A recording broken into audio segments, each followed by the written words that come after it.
What if I told you that everything you believe about success is wrong? That the difference between winners and losers isn't talent, luck, or circumstances, but something far more fundamental?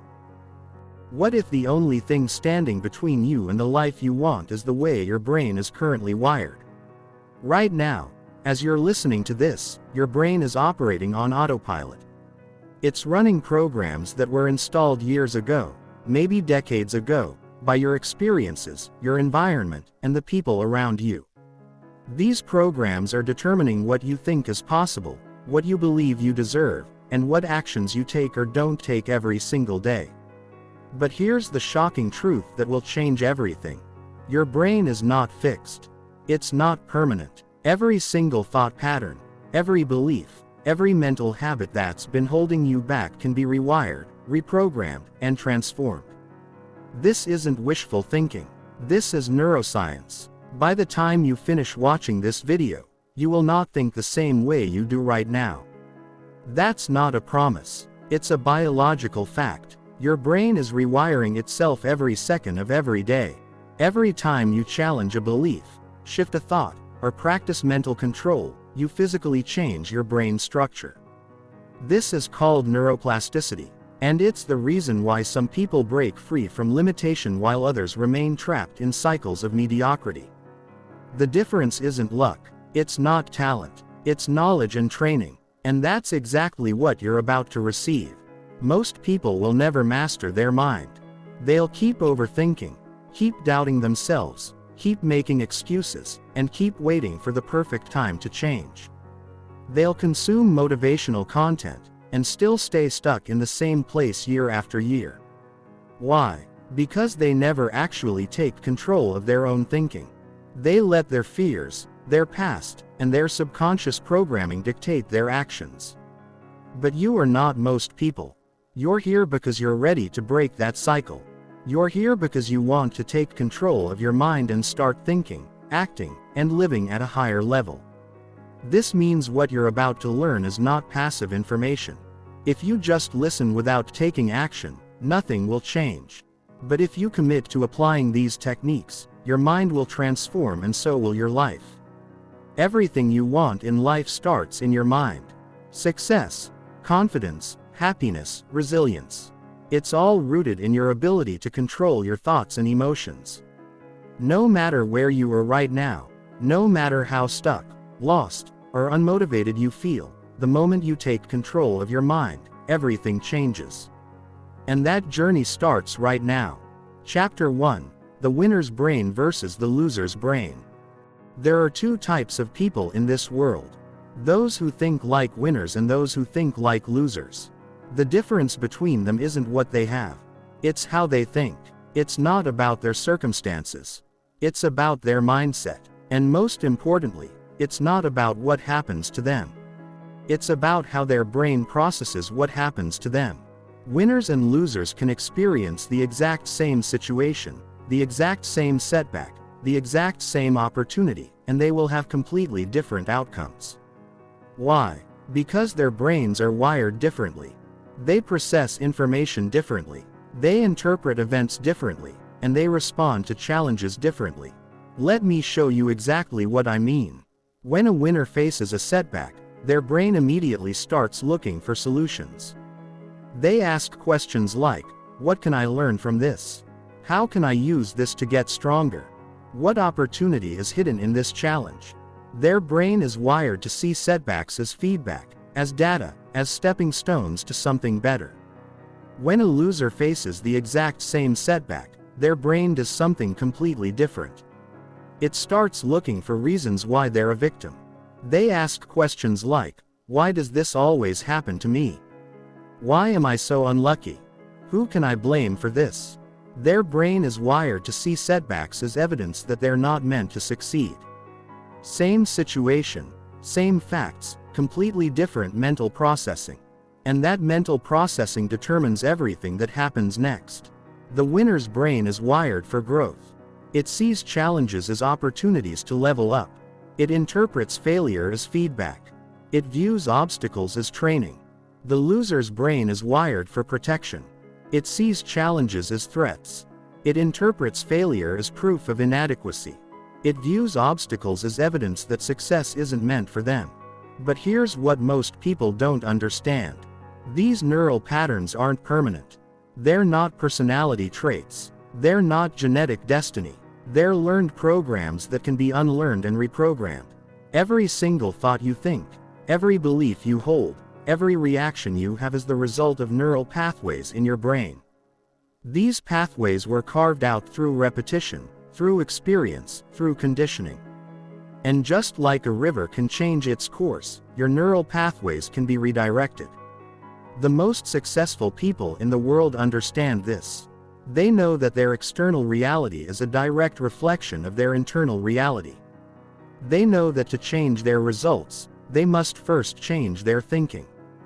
They know that to transform their life, they must first transform their mind. Think about this. Two people can grow up in the same neighborhood, go to the same school, have similar opportunities, and end up in completely different places in life. One becomes successful, fulfilled, and unstoppable. The other stays stuck, makes excuses, and lives in mediocrity. What's the difference? Their brain wiring. The successful person learned to wire their brain for possibility, for resilience, for growth. The unsuccessful person's brain got wired for limitation, for fear, for safety. Same environment, different programming, drastically different results. But here's the game-changing truth. Regardless of how your brain is currently wired, regardless of what patterns you've developed, regardless of what you currently believe about yourself and your potential, you can rewire everything. You can reprogram your mind. You can transform your mental operating system from one that holds you back to one that propels you forward. The winner's brain operates on abundance. It believes there are always opportunities, always solutions, always ways to improve. The loser's brain operates on scarcity. It believes opportunities are rare, problems are permanent, and improvement is impossible. The winner's brain focuses on what it can control. It directs energy toward actions, decisions, and responses that create results. The loser's brain focuses on what it can't control. It wastes energy on circumstances, other people, and events that are outside its influence. The winner's brain is future-focused. It constantly asks, where am I going? What am I building? How can I get better? The loser's brain is past-focused. It constantly replays, what went wrong? Why did this happen? How was I wronged? The winner's brain takes responsibility. It owns outcomes, learns from mistakes, and uses failures as fuel for improvement. The loser's brain assigns blame. It finds external reasons for failures, makes excuses, and uses setbacks as reasons to quit. The winner's brain sees setbacks as temporary. It knows that every failure is just information. Every obstacle is just a puzzle to solve. Every challenge is just an opportunity to grow stronger. The loser's brain sees setbacks as permanent. It interprets failures as proof of inadequacy, obstacles as signs to give up, challenges as evidence that success isn't meant for them. Most importantly, the winner's brain understands that thinking patterns are a choice. Winners know they can consciously direct their thoughts, deliberately choose their focus, and intentionally program their responses. Losers believe they're victims of their thoughts, that their mind just happens to them, that they have no control over their mental patterns. But here's what you need to understand. Every single one of these mental patterns can be learned, practiced, and mastered. The winner's brain isn't some genetic gift. It's a trained skill. It's a developed capability. It's a conscious choice that becomes an unconscious habit. Right now, your brain is operating on whatever programming was installed throughout your life. Some of that programming serves you. Some of it doesn't. Some of it propels you forward. Some of it holds you back. The question is, are you going to let your past programming determine your future results? Or are you going to take control and install new programming that serves your goals? Because here's the truth that changes everything. Your brain doesn't care what programs are running in it. It doesn't have a preference for success or failure, for confidence or doubt, for abundance or scarcity. Your brain is neutral. It simply runs whatever programs have been installed through repetition and emotional intensity. This means you have the power to install any program you want. You can wire your brain for unstoppable confidence. You can program your mind for relentless persistence. You can code your thinking for unlimited possibility. You can train your mental operating system to process every situation like a winner. But first, you need to understand exactly how this programming works, how it got installed in the first place, and most importantly, how to change it. Because once you master the science of mental reprogramming, there is nothing, absolutely nothing, you cannot achieve. Chapter 2: The Science of Mental Reprogramming. Your brain is the most sophisticated computer ever created. And just like any computer, it operates based on the software that's been installed in it. Right now, your mental software is determining everything about your life. What you believe is possible, what you think you deserve, what actions you take, what opportunities you notice, and what results you create. But here's what most people don't realize. You are not stuck with the mental software you currently have. You can upgrade it, reprogram it, and completely transform it. The science behind this transformation is called neuroplasticity, and it's the most important discovery in neuroscience history. Neuroplasticity means your brain is plastic, changeable, moldable. For decades, scientists believed that adult brains were fixed, that neural patterns were permanent, that you were essentially stuck with whatever mental wiring you developed by early adulthood. This belief was completely wrong. We now know that your brain is constantly rewiring itself. Every single day, every single moment, your brain is creating new neural connections and weakening old ones. Every time you think a thought, feel an emotion, or take an action, you're literally reshaping your brain structure. This means that every limiting belief you have, every fear that holds you back, every negative thought pattern that sabotages your success was created through neuroplasticity. But it also means that every empowering belief, every surge of confidence, every moment of unstoppable determination can be created through the same process. The key is understanding how neuroplasticity works and then using it intentionally to rewire your brain for success instead of letting it randomly wire your brain for limitation. Your brain has approximately 86 billion neurons, and each neuron can connect to thousands of other neurons. This creates an almost infinite number of possible neural networks. The networks that get used most often become strongest. The networks that get used least often become weakest. This is the fundamental principle behind all mental change.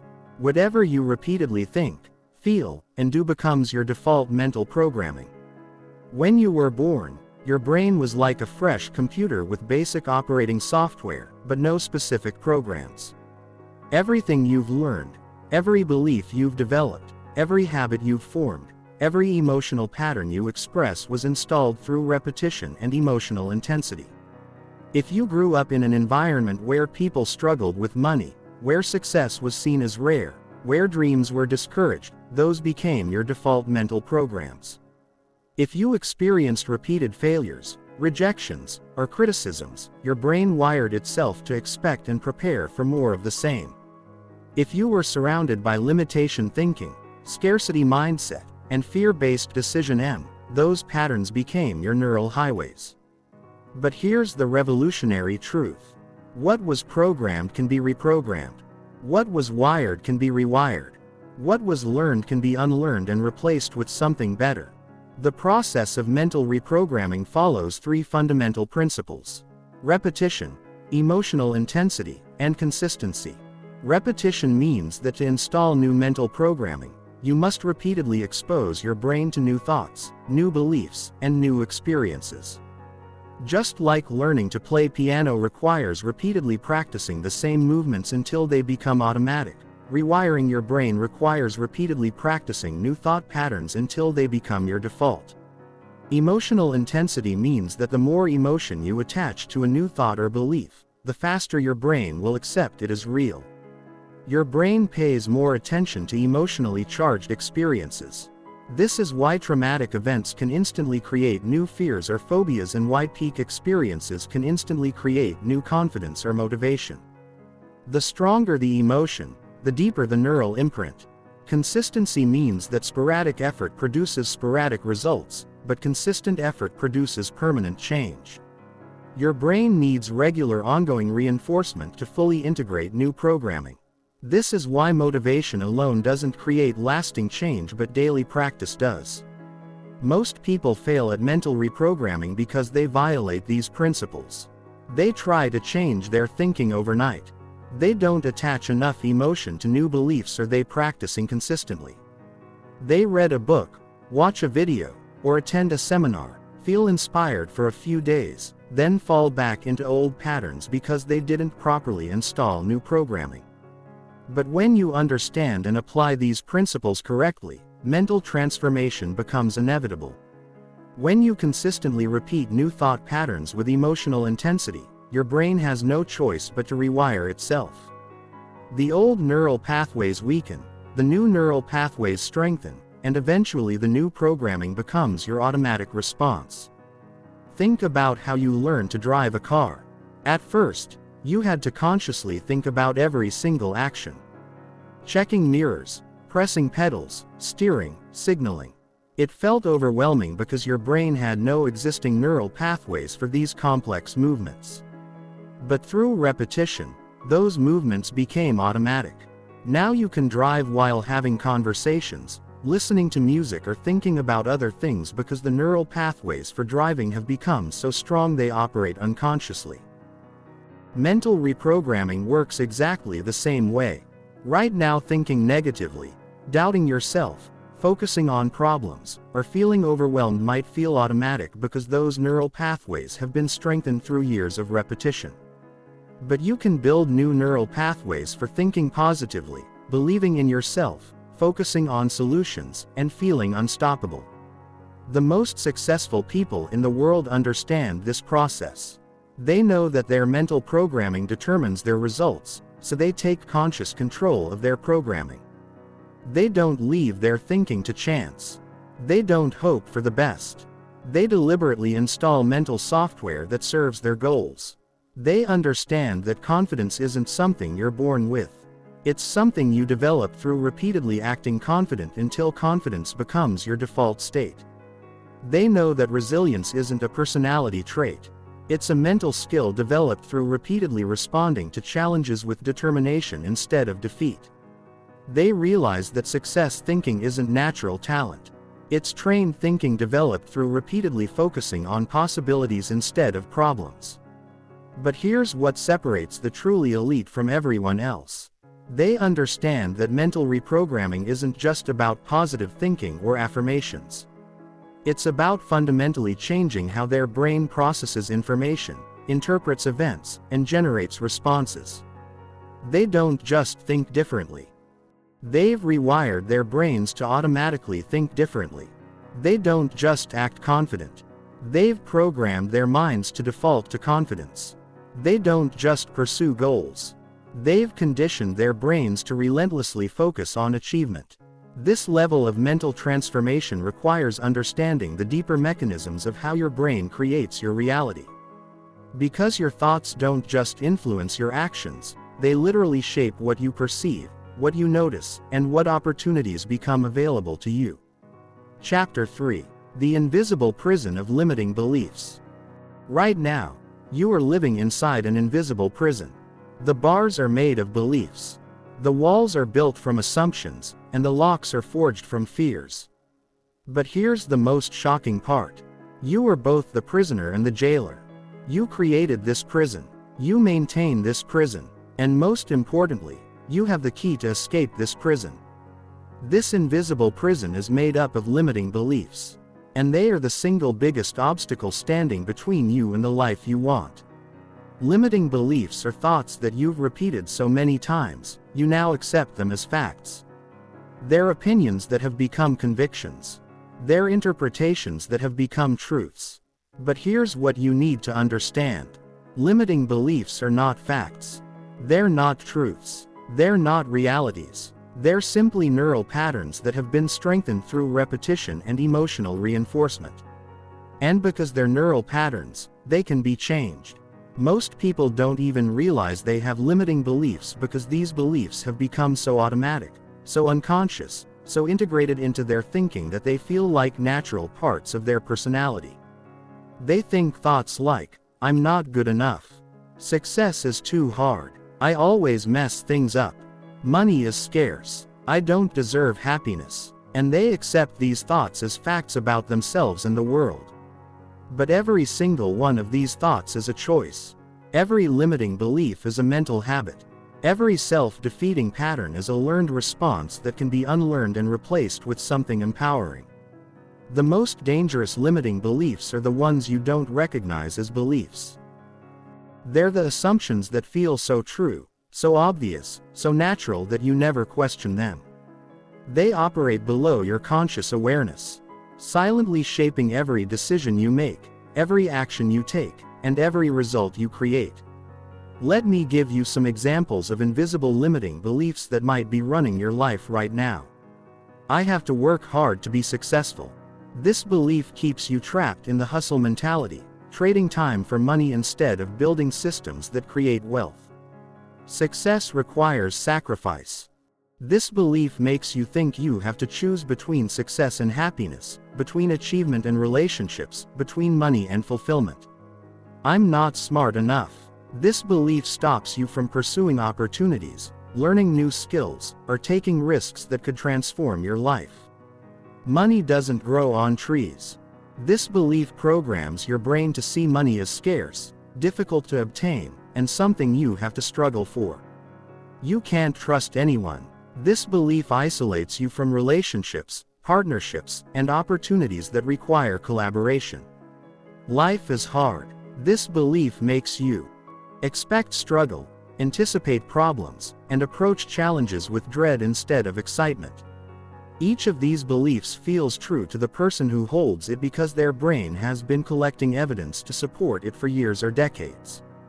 Their reticular activating system, the part of their brain that filters information, has been programmed to notice everything that confirms these beliefs and ignore everything that contradicts them. If you believe money is scarce, your brain will notice every story about financial struggle and overlook every story about financial abundance. If you believe success requires sacrifice, your brain will focus on examples of successful people who gave up everything and ignore examples of successful people who have balanced, fulfilling lives. If you believe you're not smart enough, your brain will magnify every mistake you make and minimize every achievement you accomplish. This is how limiting beliefs become self-fulfilling prophecies. They don't just shape what you think, they shape what you see. They don't just influence your actions, they filter your perception of reality. They create a feedback loop where your beliefs determine your focus. Your focus determines your actions. Your actions determine your results. And your results seem to confirm your beliefs. But here's the truth that shatters this entire system. Your beliefs are not based on reality. Reality is based on your beliefs. Your external world is a reflection of your internal world. Your circumstances are a manifestation of your consciousness. What you believe becomes what you perceive. And what you perceive becomes what you experience. This means that changing your beliefs doesn't just change your thinking. It changes your entire reality. When you replace limiting beliefs with empowering beliefs, you don't just feel different. You literally see different opportunities, notice different possibilities, and attract different circumstances. The most successful people in the world understand this principle. They know that their beliefs are their most valuable assets or their most destructive liabilities. They know that upgrading their beliefs is more important than upgrading their skills, more powerful than upgrading their strategies, and more transformative than upgrading their circumstances. They've discovered that there are no limits except the ones they accept in their mind. They understand that every limitation they've experienced was first a limitation they believed. They realize that every breakthrough they've achieved was first a breakthrough in their thinking. But most people live their entire lives without ever questioning their beliefs. They inherit beliefs from their parents, absorb beliefs from their culture, and adopt beliefs from their experiences without ever examining whether these beliefs serve them or sabotage them. They carry around beliefs that were installed when they were children, when they didn't have the wisdom to evaluate whether these beliefs were true or helpful. They operate based on beliefs that were formed during their worst moments, their most painful experiences, their most vulnerable states, without ever updating these beliefs based on their growth, their learning, their expanded capabilities. It's like trying to run modern software on an outdated operating system. It's like trying to drive a Ferrari with the brakes on.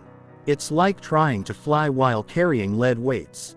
The first step to escaping the invisible prison of limiting beliefs is becoming aware that the prison exists. Most people don't realize they're in prison because they've never known freedom. They think their current reality is the only reality possible. They assume their current results are the only results available. They believe their current limitations are permanent and unchangeable. But once you realize that your limitations are just beliefs, that your beliefs are just thoughts, and that your thoughts are just choices, everything changes. Once you understand that every belief was learned and can therefore be unlearned, you gain the power to consciously choose beliefs that serve your goals instead of unconsciously accepting beliefs that sabotage your dreams. The second step is identifying which specific limiting beliefs are running your life. This requires honest self-examination, ruthless self-awareness, and the courage to question beliefs that might feel fundamental to your identity. Ask yourself, what do I believe about money? What do I believe about success? What do I believe about my capabilities?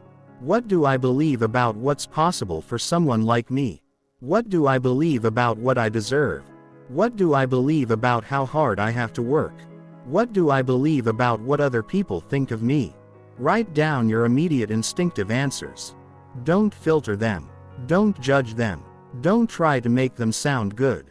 Just capture your raw, honest beliefs.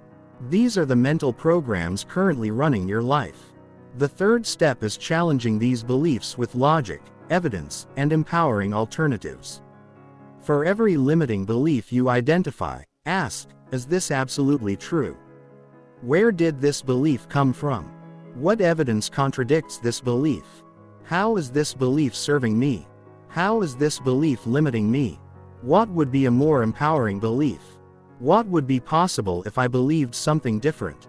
The fourth step is installing new empowering beliefs through repetition, emotional intensity, and consistency. This isn't just about positive thinking or wishful thinking. This is about systematically reprogramming your brain to operate based on beliefs that serve your goals instead of beliefs that sabotage your dreams.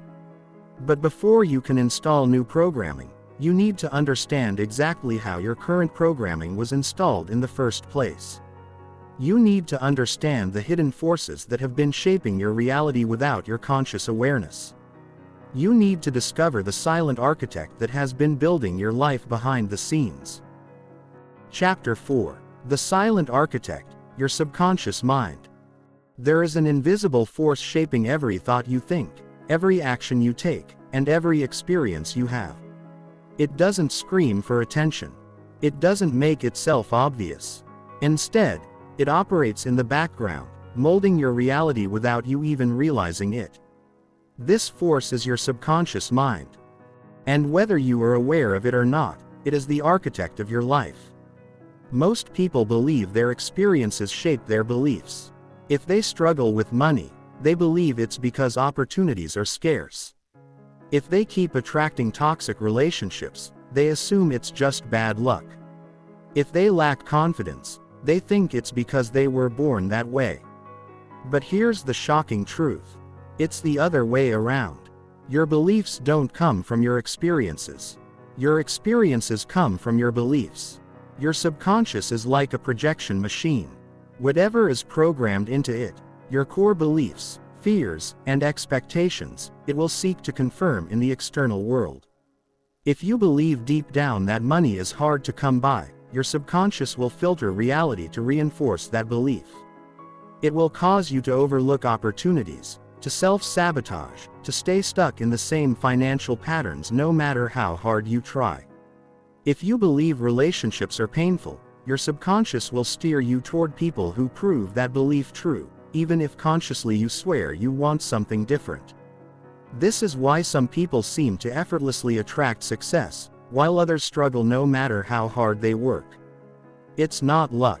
It's not just talent. It's because their subconscious is programmed for a different internal reality. And that internal reality creates their external world. If you want to change your life, you must change the blueprint. You must rewrite these subconscious programs that have been silently shaping your reality. Because once you do, the external world has no choice but to follow. This might sound like magic, but it's actually neuroscience. Your brain is wired to function based on patterns and predictability. It doesn't like randomness. It craves certainty. And the way it creates that certainty is by filtering reality to match what it already expects to see. The part of your brain responsible for this is the reticular activating system, the RA. It acts like a gatekeeper determining which information reaches your conscious mind. Right now, there are millions of bits of information coming at you, sounds, colors, sensations, conversations happening around you. But your brain filters out almost all of it, only letting through what it considers relevant. And what does it consider relevant? Whatever aligns with your subconscious beliefs. This is why once you buy a new car, you suddenly start seeing that same model everywhere. It was always there, but your brain didn't notice it before because it wasn't part of your internal reality. Now that it is, your RA lets it through. The same principle applies to everything in your life. Success, confidence, love, abundance. If your subconscious does not believe something is possible for you, your RA will filter out anything that contradicts that belief, keeping you trapped in the same patterns. This is why affirmations alone don't work. You can tell yourself 1,000 times, "I am successful." But if your subconscious does not believe it, your RA will continue filtering reality to prove you wrong. The key is to reprogram the subconscious first to change what it believes is possible so that your brain starts filtering new evidence to support the reality you want. Your subconscious was programmed through years of repetition, emotional experiences, and environmental conditioning. Every message you received about money, success, relationships, and your own capabilities was downloaded into your subconscious and became part of your operating system. If you grew up hearing, "Money doesn't grow on trees," your subconscious absorbed that as truth. If you experienced failures and were told, "You're not smart enough," your subconscious filed that as fact. If you witnessed your parents struggle and heard life is hard, your subconscious accepted that as reality. These programs were installed when you were young, when your brain was most impressionable. When you didn't have the critical thinking skills to evaluate whether these messages were true or helpful, but they became the foundation of how you see yourself in the world. The problem is that most people never update their subconscious programming. They carry around beliefs that were installed when they were children when they didn't have the wisdom to choose empowering beliefs over limiting ones. They operate based on programs that were created during their worst moments, their most painful experiences, their most vulnerable states. It's like trying to run a modern business using a computer from 1985. The hardware might still function, but the software is completely outdated and inadequate for current demands. But here's the revolutionary truth. What has been programmed can be reprogrammed. Your mind is not a fixed entity locked in place like an unchangeable machine. It is a living, evolving system shaped by the inputs you allow into it. And just as your subconscious was trained to believe in limitations, it can be trained to believe in limitless potential. Breaking free from subconscious programming requires understanding three core principles: awareness, repetition, and emotional intensity. Awareness means you cannot change what you do not see. Most people struggle to break free from negative habits, destructive thought patterns, and limiting beliefs because they are unaware of their own programming. They believe that the way they think, feel, and behave is simply who they are, never questioning whether these patterns were installed by external influences, past traumas, or societal conditioning. But the moment you become aware that your thoughts and beliefs are not absolute truths, but rather programs running in your subconscious, you gain the power to change them. Start by paying attention to your internal dialogue. What are the dominant thoughts that shape your daily experience? Do you constantly tell yourself you're not good enough? Do you catch yourself assuming the worst, doubting your abilities, or expecting failure before you even begin? These thoughts are not random. They are the result of subconscious programming, and they are keeping you stuck in the same cycle of self-sabotage. Next, examine the patterns in your life. If you repeatedly struggle with the same issues, whether it's financial instability, unhealthy relationships, or a lack of self-confidence, it is not because you are unlucky or incapable. It is because your subconscious mind is wired to recreate what it knows. It seeks familiarity, even if that familiarity is painful. If your subconscious was programmed to associate money with stress, relationships with disappointment, or success with overwhelming pressure, it will subconsciously guide you toward those outcomes over and over again. But once you see the pattern, you can break it. The moment you recognize that these beliefs are not facts, but programs, you begin to dismantle them from the inside out. Repetition means your subconscious learns through consistent reinforcement. Not by hearing something once, but by experiencing it over and over again until it becomes the new default. This is why habits feel automatic, because the neural pathways controlling them have been strengthened over time. Just as old patterns were built, new patterns can be installed. The key is repetition and emotional intensity. The subconscious responds to emotion, not logic. You can tell yourself, "I am confident." But if you don't feel it, your subconscious won't register it as real. The key is to attach emotion to the new belief, to visualize it vividly, to feel the excitement of success, to embody the confidence you want to create. This is why visualization is so powerful. When you mentally rehearse success, your brain fires the same neural pathways as if you were actually experiencing it. The more emotionally real you can make a new belief feel, the faster your subconscious will accept it as truth. Emotional intensity means that the stronger the emotion attached to an experience or belief, the deeper the neural imprint. This is why traumatic events can instantly create new fears or phobias, and why peak experiences can instantly create new confidence or motivation. You can use this principle to accelerate your mental reprogramming instead of just thinking about your goals. Feel them. Instead of just visualizing success, experience the emotions of already having achieved it. Instead of just repeating affirmations, embody the energy of the person you're becoming. The most successful people in the world understand these principles. They know that their subconscious programming determines their results, so they take conscious control of their programming. They don't leave their beliefs to chance. They don't hope their conditioning will magically change. They systematically reprogram their minds to support their goals instead of sabotage their dreams. They understand that at the core of subconscious reprogramming is identity. You don't just want to change behaviors. You want to change who you believe you are. Because once you shift your identity, everything else falls into place. If you see yourself as someone who struggles, you will unconsciously make decisions that keep you struggling. If you see yourself as someone who is confident, successful, and capable, your subconscious will align your actions to match that identity. The key is to act as if to start embodying the mindset, the habits, and the energy of the person you want to become. The moment you fully commit to a new identity, everything changes. Your mind stops resisting. Your subconscious stops fighting back. And suddenly, change doesn't feel forced.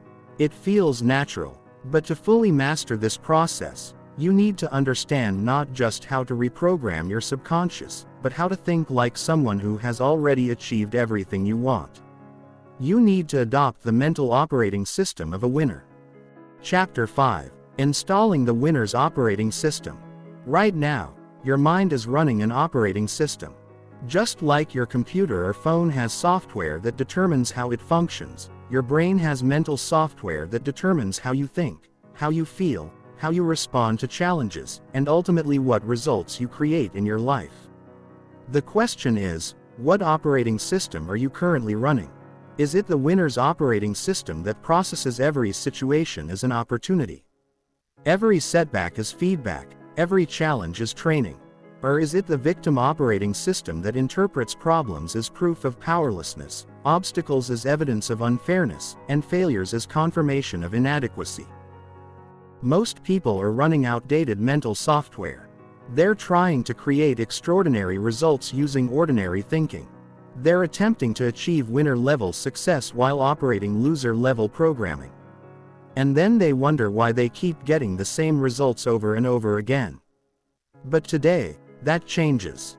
Today, you're going to learn how to completely upgrade your mental operating system.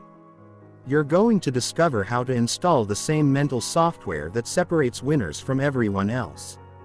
You're going to understand exactly how successful people think, why they think that way, and most importantly, how you can train your brain to think the same way.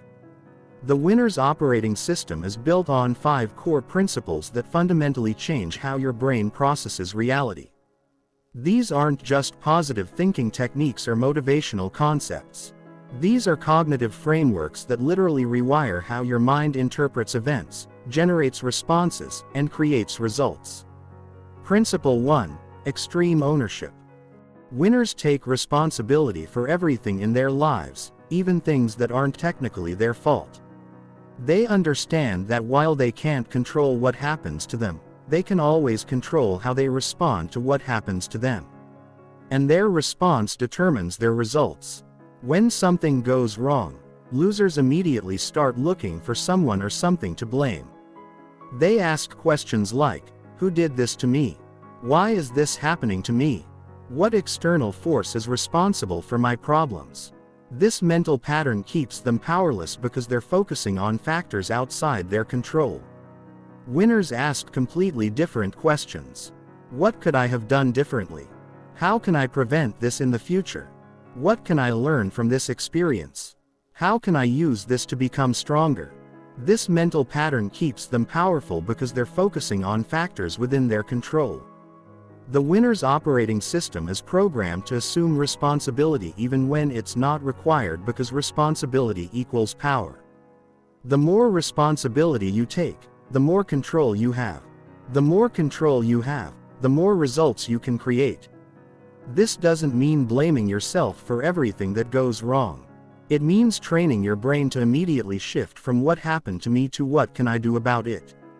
It means programming your mind to focus on response rather than circumstances, on solutions rather than problems, on action rather than reaction. Principle 2: Growth mindset supremacy.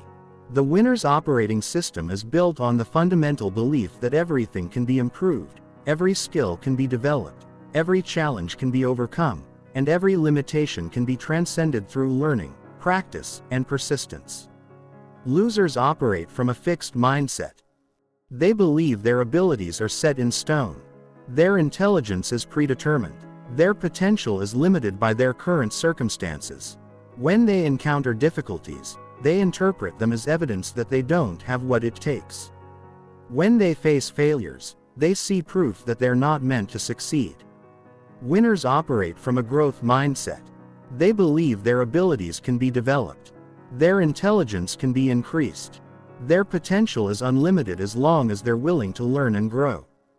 When they encounter difficulties, they interpret them as opportunities to develop new capabilities. When they face failures, they see valuable feedback that helps them improve their approach. The winner's operating system processes every experience through the filter of growth. Every setback becomes a setup for a comeback. Every obstacle becomes training for bigger challenges. Every failure becomes education for future success. This mental programming creates a completely different relationship with challenge and adversity. Instead of avoiding difficulties, winners seek them out because they know that growth only happens outside the comfort zone. Instead of fearing failure, winners embrace it because they understand that failure is the fastest path to learning. Principle 3: Solution-focused processing. The winner's operating system is programmed to immediately shift from problem identification to solution generation. While most people get stuck analyzing problems, complaining about circumstances, and discussing why things are difficult, winners spend their mental energy finding solutions, creating strategies, and taking action. When losers encounter a problem, they ask, "Why is this so hard? Why does this always happen? How unfair is this situation?" These questions keep them stuck in problem-focused thinking, which generates frustration, helplessness, and inaction. When winners encounter the exact same problem, they ask, "How can I solve this? What resources do I need? Who can help me? What's the fastest path forward?" These questions immediately shift them into solution-focused thinking, which generates creativity, resourcefulness, and action. The winner's operating system contains a built-in assumption that every problem has a solution. Every challenge has a pathway through it. Every obstacle has a way around it. This assumption doesn't guarantee that solutions will be easy or obvious, but it guarantees that mental energy will be directed toward finding solutions rather than dwelling on problems. This programming creates what psychologists call solution fluency, the ability to rapidly generate multiple approaches to any challenge. Winners don't just find one solution. They find several solutions and choose the best one. They don't just solve problems. They solve them faster, more efficiently, and more creatively than everyone else. Principle 4. Abundance processing. The winner's operating system operates on the fundamental assumption that there is always enough. Enough opportunities, enough resources, enough time, enough possibilities. This creates a completely different approach to goals, relationships, and decision. Losers operate from scarcity programming. They believe opportunities are rare, resources are limited, time is running out, and success is a zero-sum game where someone else's win means their loss. This programming creates fear-based decision, competitive thinking, and hoarding behaviors. Winners operate from abundance programming. They believe opportunities are everywhere. Resources can be created or attracted.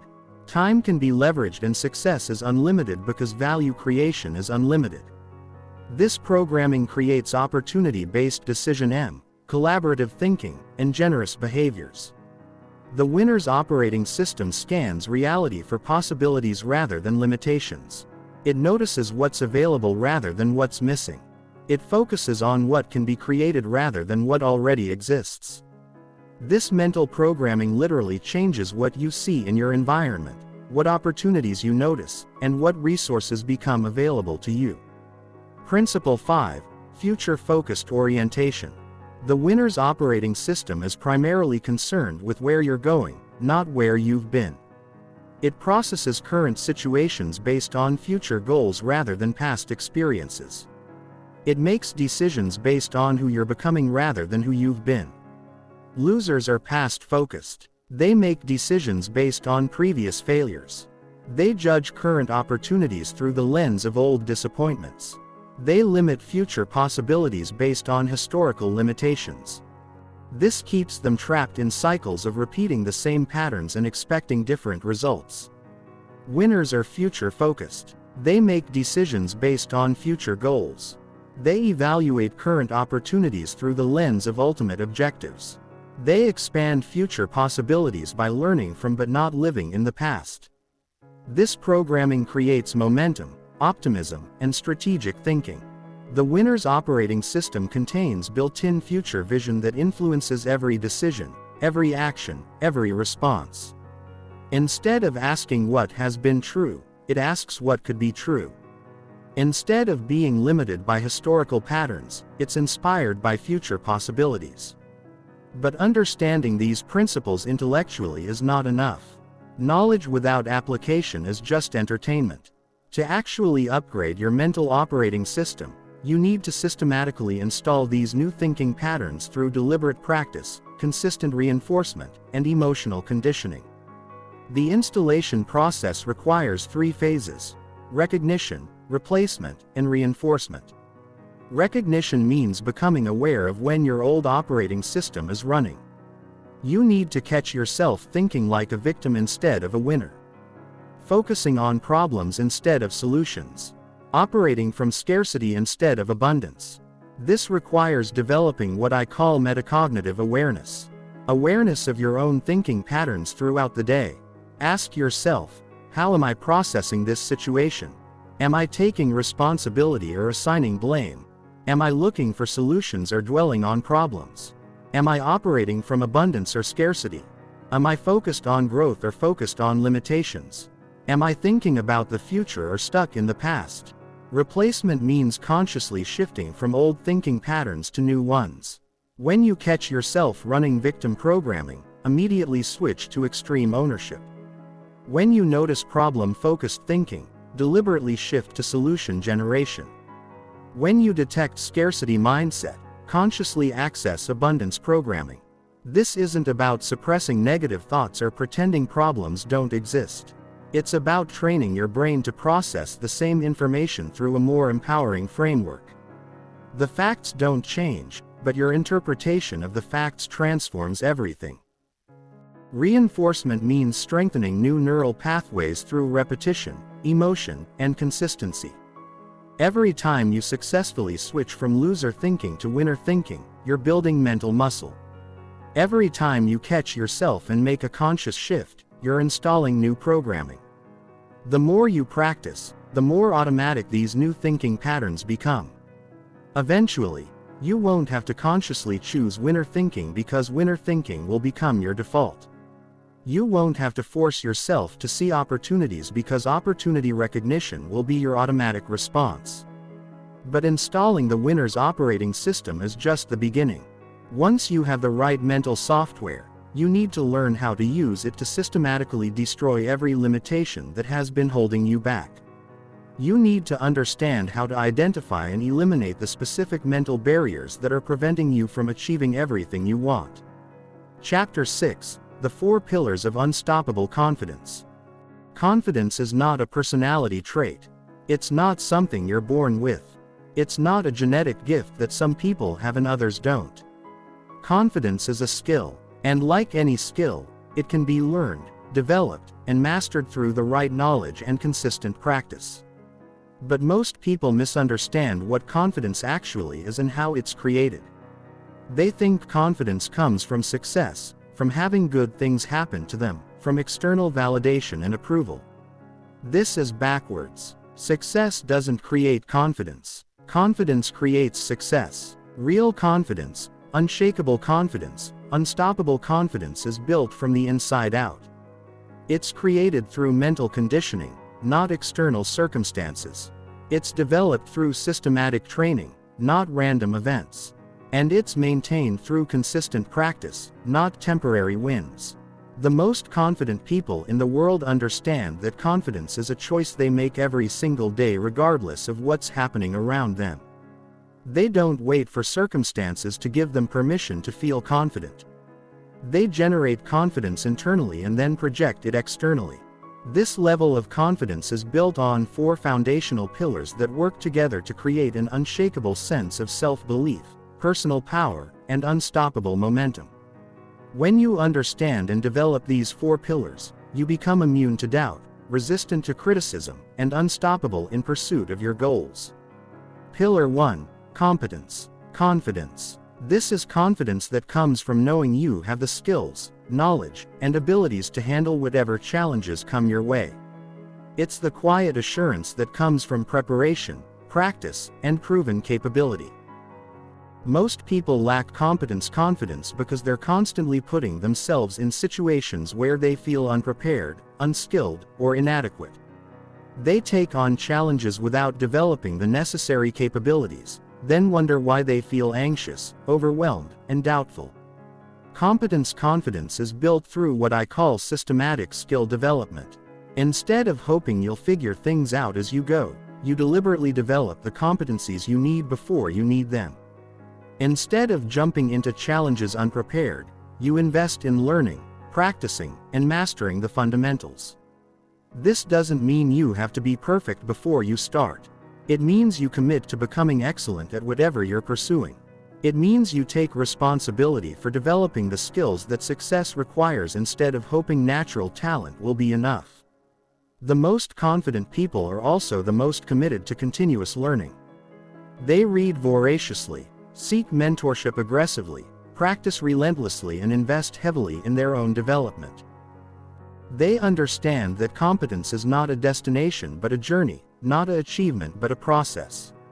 But confidence goes deeper than just having skills. It's about developing what psychologists call self-efficacy. The belief in your ability to learn whatever you need to learn, master whatever you need to master, and become whoever you need to become. People with high self-efficacy don't worry about not knowing something because they're confident in their ability to learn it. They don't fear new challenges because they trust their capacity to develop new capabilities. They don't avoid difficult situations because they believe in their power to grow into them. This level of confidence is developed through deliberately seeking challenges that stretch your capabilities, taking on projects that require you to learn new skills, and consistently proving to yourself that you can figure things out. Every time you successfully learn something new, master a difficult skill, or overcome a challenging situation, you build evidence that supports your belief in your own competence. Pillar 2. Character confidence. This is confidence that comes from knowing who you are, what you stand for, and what you're committed to, regardless of external circumstances or other people's opinions. It's the unshakable inner strength that comes from having clear values, strong principles, and unwavering integrity. Most people lack character confidence because they haven't done the inner work of defining their identity, clarifying their values, or establishing their non-negotiable principles. They're constantly seeking external validation because they don't have internal validation. They are easily influenced by others because they haven't established their own foundation. Character confidence is built through what I call identity architecture. The deliberate process of designing who you want to be and then consistently acting in alignment with that identity. It's about becoming so clear on your values that you never compromise them, so committed to your principles that you never violate them, and so aligned with your purpose that you never lose direction. This requires brutal honesty about who you currently are versus who you want to become. It requires identifying the gap between your current character and your ideal character, then systematically closing that gap through conscious choices and consistent actions. People with strong character confidence make decisions based on their values, not their feelings. They choose actions based on their principles, not their impulses. They stay committed to their goals based on their purpose, not their moods. This creates an inner stability that nothing external can shake.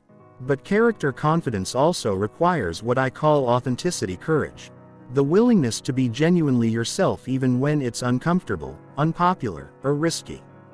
Most people are so concerned with fitting in, being liked, and avoiding rejection that they hide their true selves and pretend to be someone they're not. This creates a fundamental confidence problem because when you're pretending to be someone else, you never get to experience being accepted for who you really are. You never get to build evidence that your authentic self is valuable, worthwhile, and acceptable. Authenticity. Courage means being willing to express your real thoughts, share your genuine feelings, pursue your actual interests, and live according to your true values. Even when it means some people might not approve. The paradox is that the more authentic you become, the more confident you feel, and the more confident you feel, the more attractive you become to the right people. Pillar 3. Courage, confidence. This is confidence that comes from repeatedly facing your fears, taking bold actions, and proving to yourself that you can handle whatever life throws at you. It's the deep knowing that you have the inner strength to deal with challenges, setbacks, and uncertainties. Most people lack courage, confidence because they spend their lives avoiding discomfort, minimizing risks, and staying within their comfort zones. They choose safety over growth, certainty over opportunity, and comfort over courage. This creates a downward spiral where the less they challenge themselves, the less confident they become in their ability to handle challenges.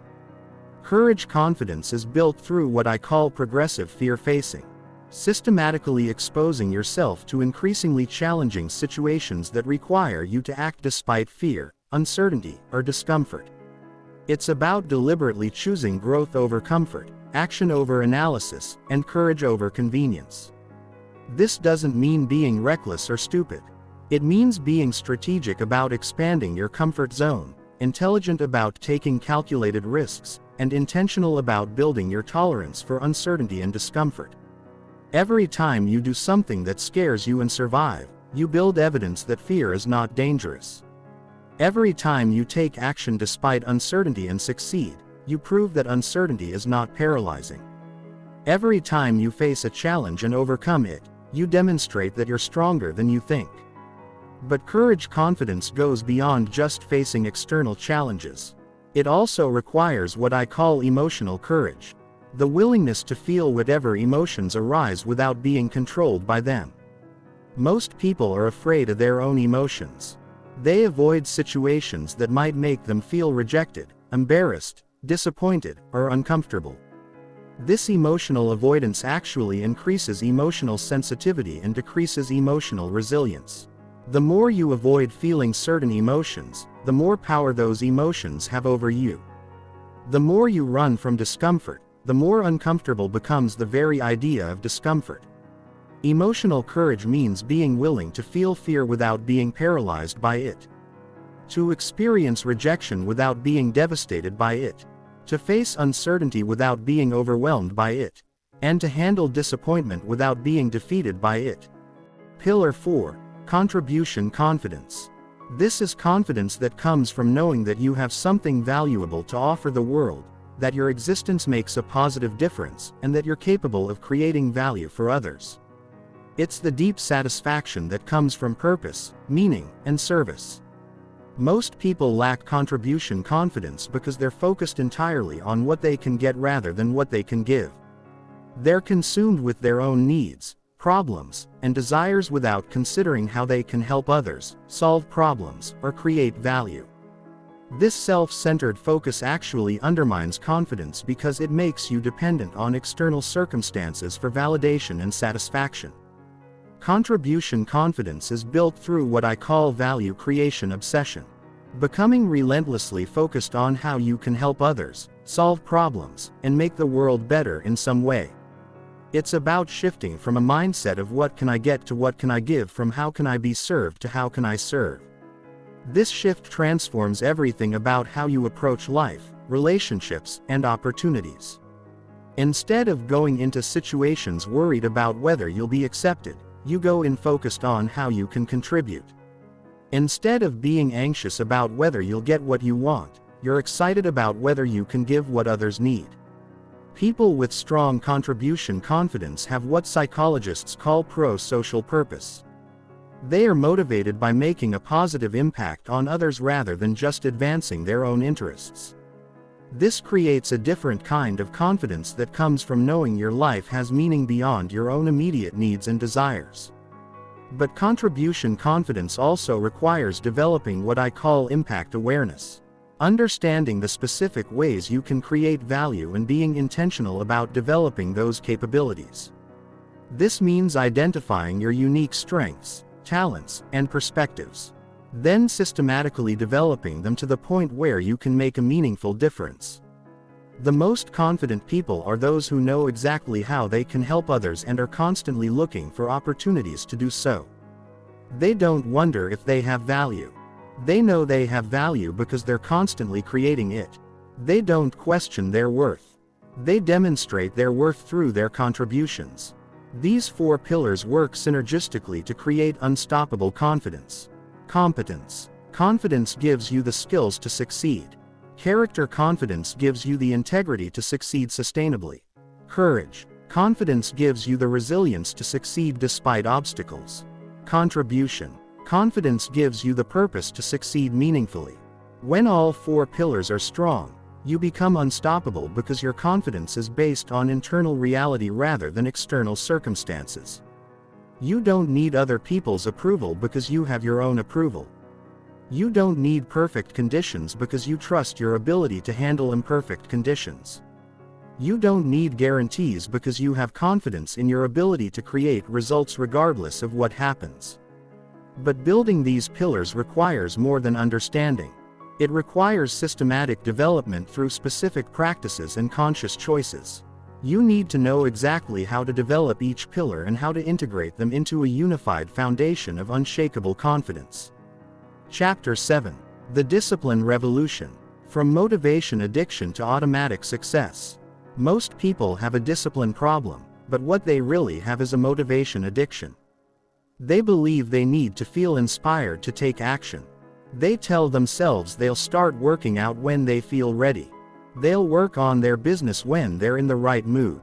They'll wake up early when they have more energy. And that's exactly why they never succeed. Motivation is temporary. It comes in waves. One day you feel like you can take on the world and the next you don't even want to get out of bed.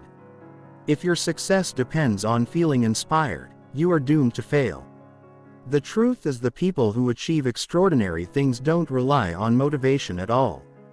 They operate on discipline, the ability to do what they said they would do, whether they feel like it or not. Think about it. The best athletes don't skip training just because they don't feel like it. The most successful entrepreneurs don't stop working on their businesses because they're not in the mood. They show up every single day regardless of how they feel because they understand that success is a result of consistency, not emotions. If you've been waiting for motivation to hit before taking action, you've been playing the wrong game.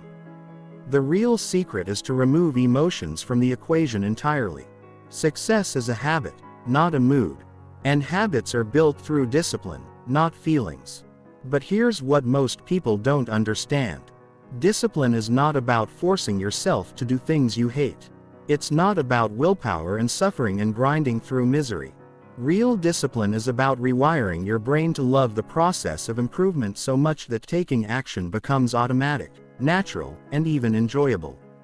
Most people view discipline as something painful, something they have to do, and that's exactly why they resist it. But what if I told you that you can train your brain to crave discipline? That instead of avoiding hard work, you can actually become addicted to it. Your brain is designed to seek reward and avoid pain. Right now, every time you procrastinate, skip a workout, or indulge in distractions, your brain rewards you with a little hit of dopamine. That's why it feels so good to scroll social media instead of working on your goals. But the problem is your brain is rewarding you for the wrong things. To develop unbreakable discipline, you need to reprogram your reward system. You need to start associating pain with laziness and pleasure with discipline. Here's how you do it. Use the immediate consequence trick. Your brain only takes action when it feels an immediate consequence. Right now, skipping a workout doesn't feel like a big deal. But if you linked skipping a workout to a painful consequence, like giving $100 to a friend every time you missed a session, you would suddenly feel motivated to show up. Create a system where failing to be disciplined all costs you something. Reframe discomfort as a sign of growth. Instead of dreading hard work, start seeing it as proof that you're leveling up. Every time something feels difficult, remind yourself this is what growth feels like. This is how I separate myself from the average. When you start linking discomfort to progress, discipline becomes a game instead of a burden. Celebrate discipline, not just results. Most people only reward themselves when they hit a big goal. But to make discipline addictive, you need to celebrate the act of showing up, not just the outcome. Every time you follow through on a commitment, recognize that you just became more powerful. Build an identity around being someone who always follows through.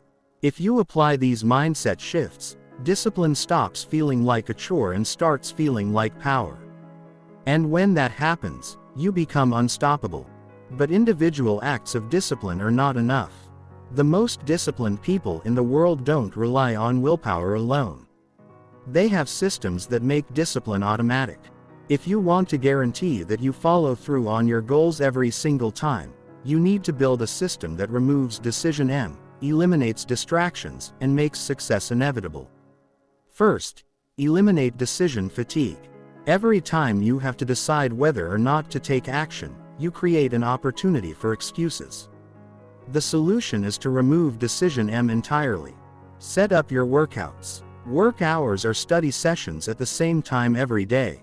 Make it a rule, not a choice. Second, use the 5-INUT rule.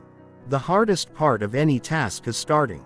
Trick your brain by committing to just 5 minutes of action.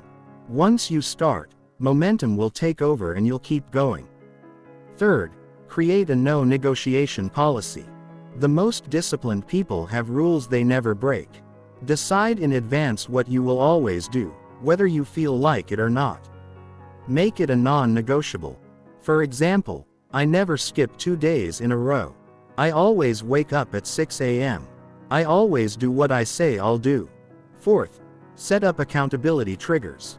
If no one is watching, it's easy to slack off. Find a system that forces you to stay on track. This could be a coach, a friend who checks in on you, or even a public commitment that puts your reputation on the line.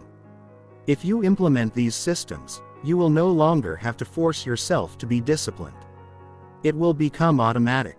At the end of the day, your success will not be determined by how motivated you feel. It will be determined by how disciplined you are.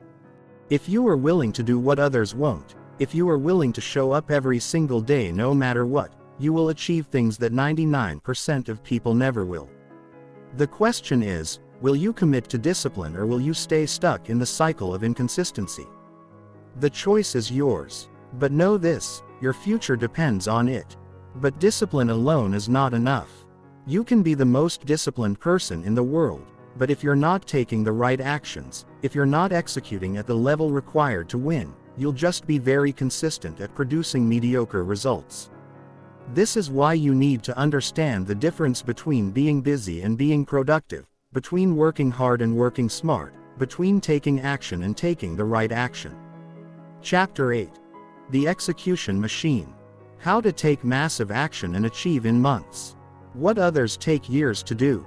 You set goals. You plan. You think about what you want. But let me ask you, how much of what you planned actually got done? How much closer are you to your dream today than you were 6 months ago, a year ago? If the answer is not much, there's a reason. It's not because you're not smart enough. It's not because you don't want it badly enough. It's because you're not executing at the level required to win. The biggest lie most people tell themselves is that they are working hard. But if you zoom in, what they are really doing is thinking about working hard. Making lists, reading books, watching videos, getting lost in endless research, all while avoiding the one thing that actually creates results: relentless execution. Think about the people who achieve insane levels of success. The entrepreneurs who build million-dollar businesses from scratch, the athletes who dominate their sport, the artists who seem to pump out masterpiece after masterpiece. Do you really think they have some secret advantage you don't have? The truth is they just execute at a level that 99% of people won't. They don't waste time. They don't overthink. They don't wait until everything is perfect. They take massive, relentless action over and over and over again until they succeed. This is going to change the way you approach action forever. If you've been stuck in a cycle of procrastination, if you've been busy but not productive, if you've been working hard but seeing no real progress, then what you need isn't more knowledge. What you need is a system for execution. A way to take insane levels of action so consistently that results become inevitable. The first deadly trap that keeps you stuck in inaction is the learning loop. You tell yourself that before you start, you need to learn more. So you read another book, watch another tutorial, take another course. And while education is important, the problem is you never actually move to execution. You keep gathering information, waiting for the moment when you feel ready. But that moment never comes. The only real learning happens through action. Stop consuming. Start executing. The second trap is the perfectionist delay. You convince yourself that you can't start yet because it's not perfect. You want to launch your business, but your website isn't ready. You want to start posting content, but your videos aren't professional enough. You wait and tweak and polish, never realizing that perfect is the enemy of done. Nothing will ever be perfect. The fastest way to succeed is to start messy and improve along the way. The third trap is the distraction addiction. You tell yourself you'll work after you check your phone real quick. Then suddenly 30 minutes are gone. You sit down to focus, but your brain craves another hit of dopamine. So you check email, scroll social media, watch just one more video. Before you know it, the entire day has slipped away. Your attention is being hijacked. And without focus, execution is impossible.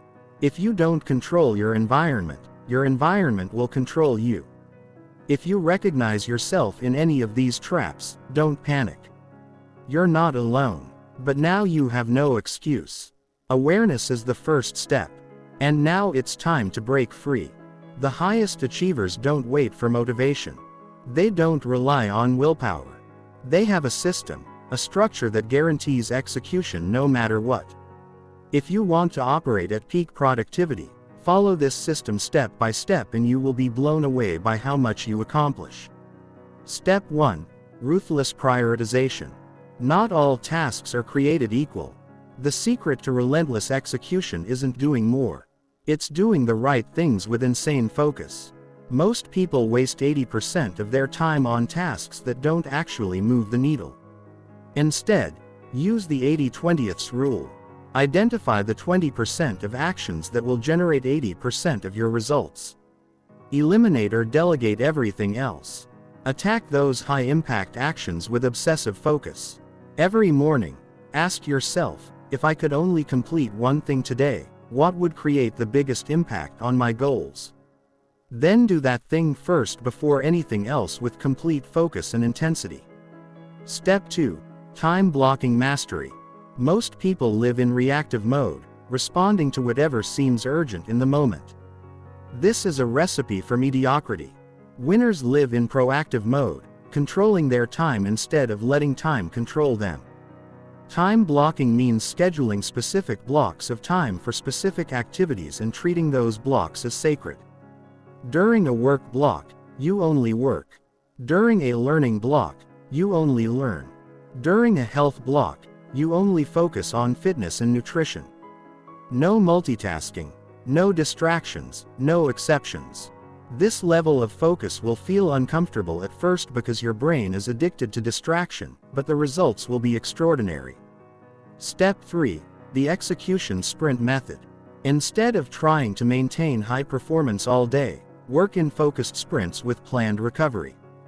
The human brain can only sustain peak focus for limited periods, usually 90 minutes to 2 hours. Structure your day in execution sprints. 90 minutes of intense focused work followed by 15 to 30 minutes of recovery. During work sprints, you are completely focused on high-impact actions. During recovery periods, you rest, recharge, and prepare for the next sprint. This approach allows you to work at maximum intensity without burning out to maintain peak performance throughout the day instead of slowly declining from morning to evening. Step 4. The daily execution ritual.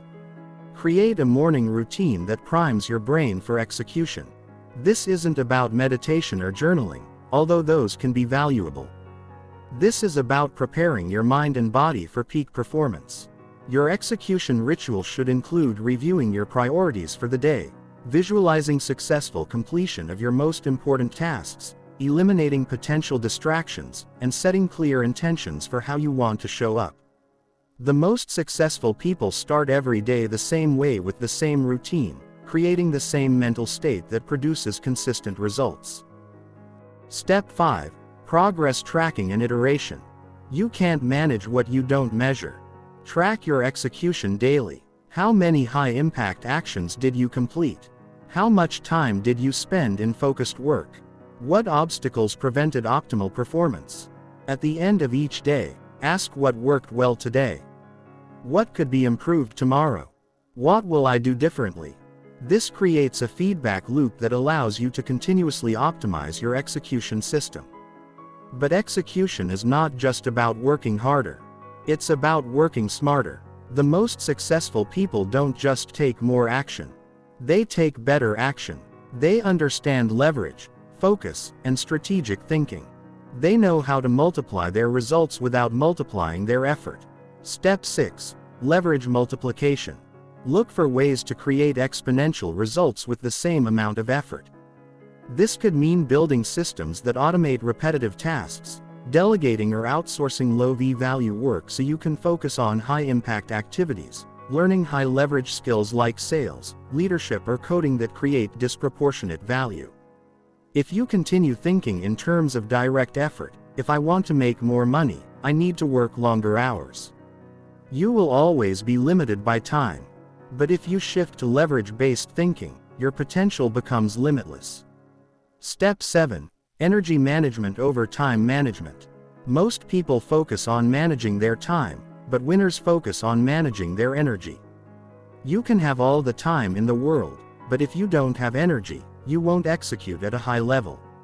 This means optimizing your sleep, nutrition, and exercise not as separate goals, but as foundational elements that fuel your execution. It means understanding your natural energy rhythms and scheduling your most important work during your peak energy periods. It means protecting your mental energy by eliminating energy drains, toxic relationships, negative environments, low-value activities that deplete rather than energize you. Step 8. The compound execution effect. Understand that massive results come from consistent execution over time, not from sporadic bursts of activity. Every day you execute at a high level, you build momentum. Every day you don't, you lose momentum. The most successful people are not necessarily more talented or more intelligent. They are more consistent. They show up every day. They execute every day. They improve every day. And over time, this consistency compounds into extraordinary results. This is the execution machine, a systematic approach to taking massive action that makes results inevitable rather than accidental. When you implement this system, you don't hope for success. You engineer it. You don't wait for motivation. You create momentum. You don't depend on circumstances. You create circumstances. But even with perfect execution, success requires one more critical element: the ability to persist when things get difficult, when progress slows down, when obstacles multiply, and when everyone else would quit. You need unbreakable mental resilience. Chapter 9. Building unstoppable mental resilience. Life will test you. It will knock you down, disappoint you, frustrate you, and challenge you in ways you never expected. The question is not whether you will face adversity. The question is whether you will develop the mental resilience to turn that adversity into advantage. Mental resilience is not about avoiding problems or pretending everything is fine when it's not. Mental resilience is about developing the internal strength to handle whatever life throws at you while maintaining your focus, your confidence, and your commitment to your goals. Most people crumble when faced with significant challenges. They give up when things get hard, make excuses when obstacles appear, and abandon their dreams when progress slows down. But the most successful people in the world have developed something different: unbreakable mental resilience that allows them to not just survive difficulties, but to thrive because of them. This level of mental resilience is not a personality trait you're born with. It's not genetic luck. It's a trained skill that can be developed through specific practices and conscious choices. And once you develop this skill, you become virtually unstoppable because external circumstances lose their power to control your internal state. The foundation of mental resilience is what I call emotional sovereignty. The ability to choose your emotional response regardless of external circumstances. Most people are emotional slaves. Their feelings are determined by what happens to them, by what other people say or do, by whether things go according to plan. When something good happens, they feel good. When something bad happens, they feel bad. Their emotional state is completely dependent on factors outside their control, which means they're constantly at the mercy of circumstances, other people, and random events. But mentally resilient people have developed emotional sovereignty. They understand that while they cannot control what happens to them, they can always control how they respond to what happens to them. They know that their emotional state is a choice, not a consequence. This doesn't mean suppressing emotions or pretending to feel differently than you actually feel. It means understanding that you have the power to choose which emotions you focus on, which emotions you amplify, and which emotions you allow to drive your decisions. When something disappointing happens, an emotionally sovereign person allows themselves to feel the disappointment without being controlled by it. They acknowledge the emotion, process it, learn from it, and then consciously choose a more empowering emotional state that serves their goals. The first step to developing emotional sovereignty is understanding the difference between feeling emotions and being emotions. When you say "I am angry" or "I am depressed," you're identifying yourself with the emotion, making it part of your identity. But when you say, "I feel angry," or "I notice depression," you're creating distance between yourself and the emotion, recognizing it as a temporary experience rather than a permanent state. This linguistic shift creates psychological space that allows you to choose your response instead of automatically reacting. It reminds you that emotions are information, not instructions. They tell you something about your current state, but they don't have to determine your next action. The second component of mental resilience is what I call adversity reframing. The ability to find opportunity, growth, and advantage in every challenge you face. This is not about positive thinking or pretending that bad things are actually good. This is about training your brain to look for the hidden benefits in every difficult situation. Mentally resilient people have developed the habit of asking empowering questions when faced with adversity. What can I learn from this? How can this make me stronger? What opportunities might be hidden in this challenge? How can I use this experience to help others? What would I need to believe about this situation to feel excited instead of defeated? These questions don't change the facts of the situation, but they completely change how your brain processes those facts. Instead of seeing problems as threats, you start seeing them as training. Instead of viewing setbacks as evidence of failure, you begin viewing them as feedback for improvement. This mental reframing is based on a fundamental truth that most people don't understand. Every adversity contains within it the seed of equivalent or greater benefit. Every challenge forces you to develop new capabilities. Every obstacle teaches you something valuable. Every setback provides information that can help you succeed. But you only access these benefits if you train your brain to look for them. Most people are so focused on what they're losing, what's going wrong, or how unfair the situation is that they completely miss the growth opportunities that adversity provides. The third element of mental resilience is persistence programming. The ability to maintain effort and commitment over extended periods, especially when progress is slow, results are delayed, or obstacles multiply. Most people quit too soon. They give up right before the breakthrough, abandon their goals just before the tipping point, and stop trying just before success becomes inevitable. This happens because they don't understand how success actually works. Success is not linear. It doesn't happen gradually and predictably. Success happens in bursts, in breakthroughs, in sudden leaps forward after long periods of apparently slow progress. Most of the work happens behind the scenes beneath the surface in ways that aren't immediately visible. Think about how a bamboo plant grows. For the first 4 years, you see almost nothing. The plant appears to be doing nothing, growing maybe a few inches, but in the 5th year, it grows 90 feet in 6 weeks. Was the plant doing nothing for 4 years? Number. It was developing an extensive root system that could support explosive growth. Success works the same way. You might work for months or even years without seeing dramatic results, but you're developing the foundation, the skills, the relationships, the systems that will support explosive growth when the time is right. Persistence programming means understanding this principle and committing to long-term effort regardless of short-term results. It means staying committed to your goals, not because of what you can see, but because of what you believe is possible. It means continuing to take action, not because progress is obvious, but because progress is inevitable if you don't quit.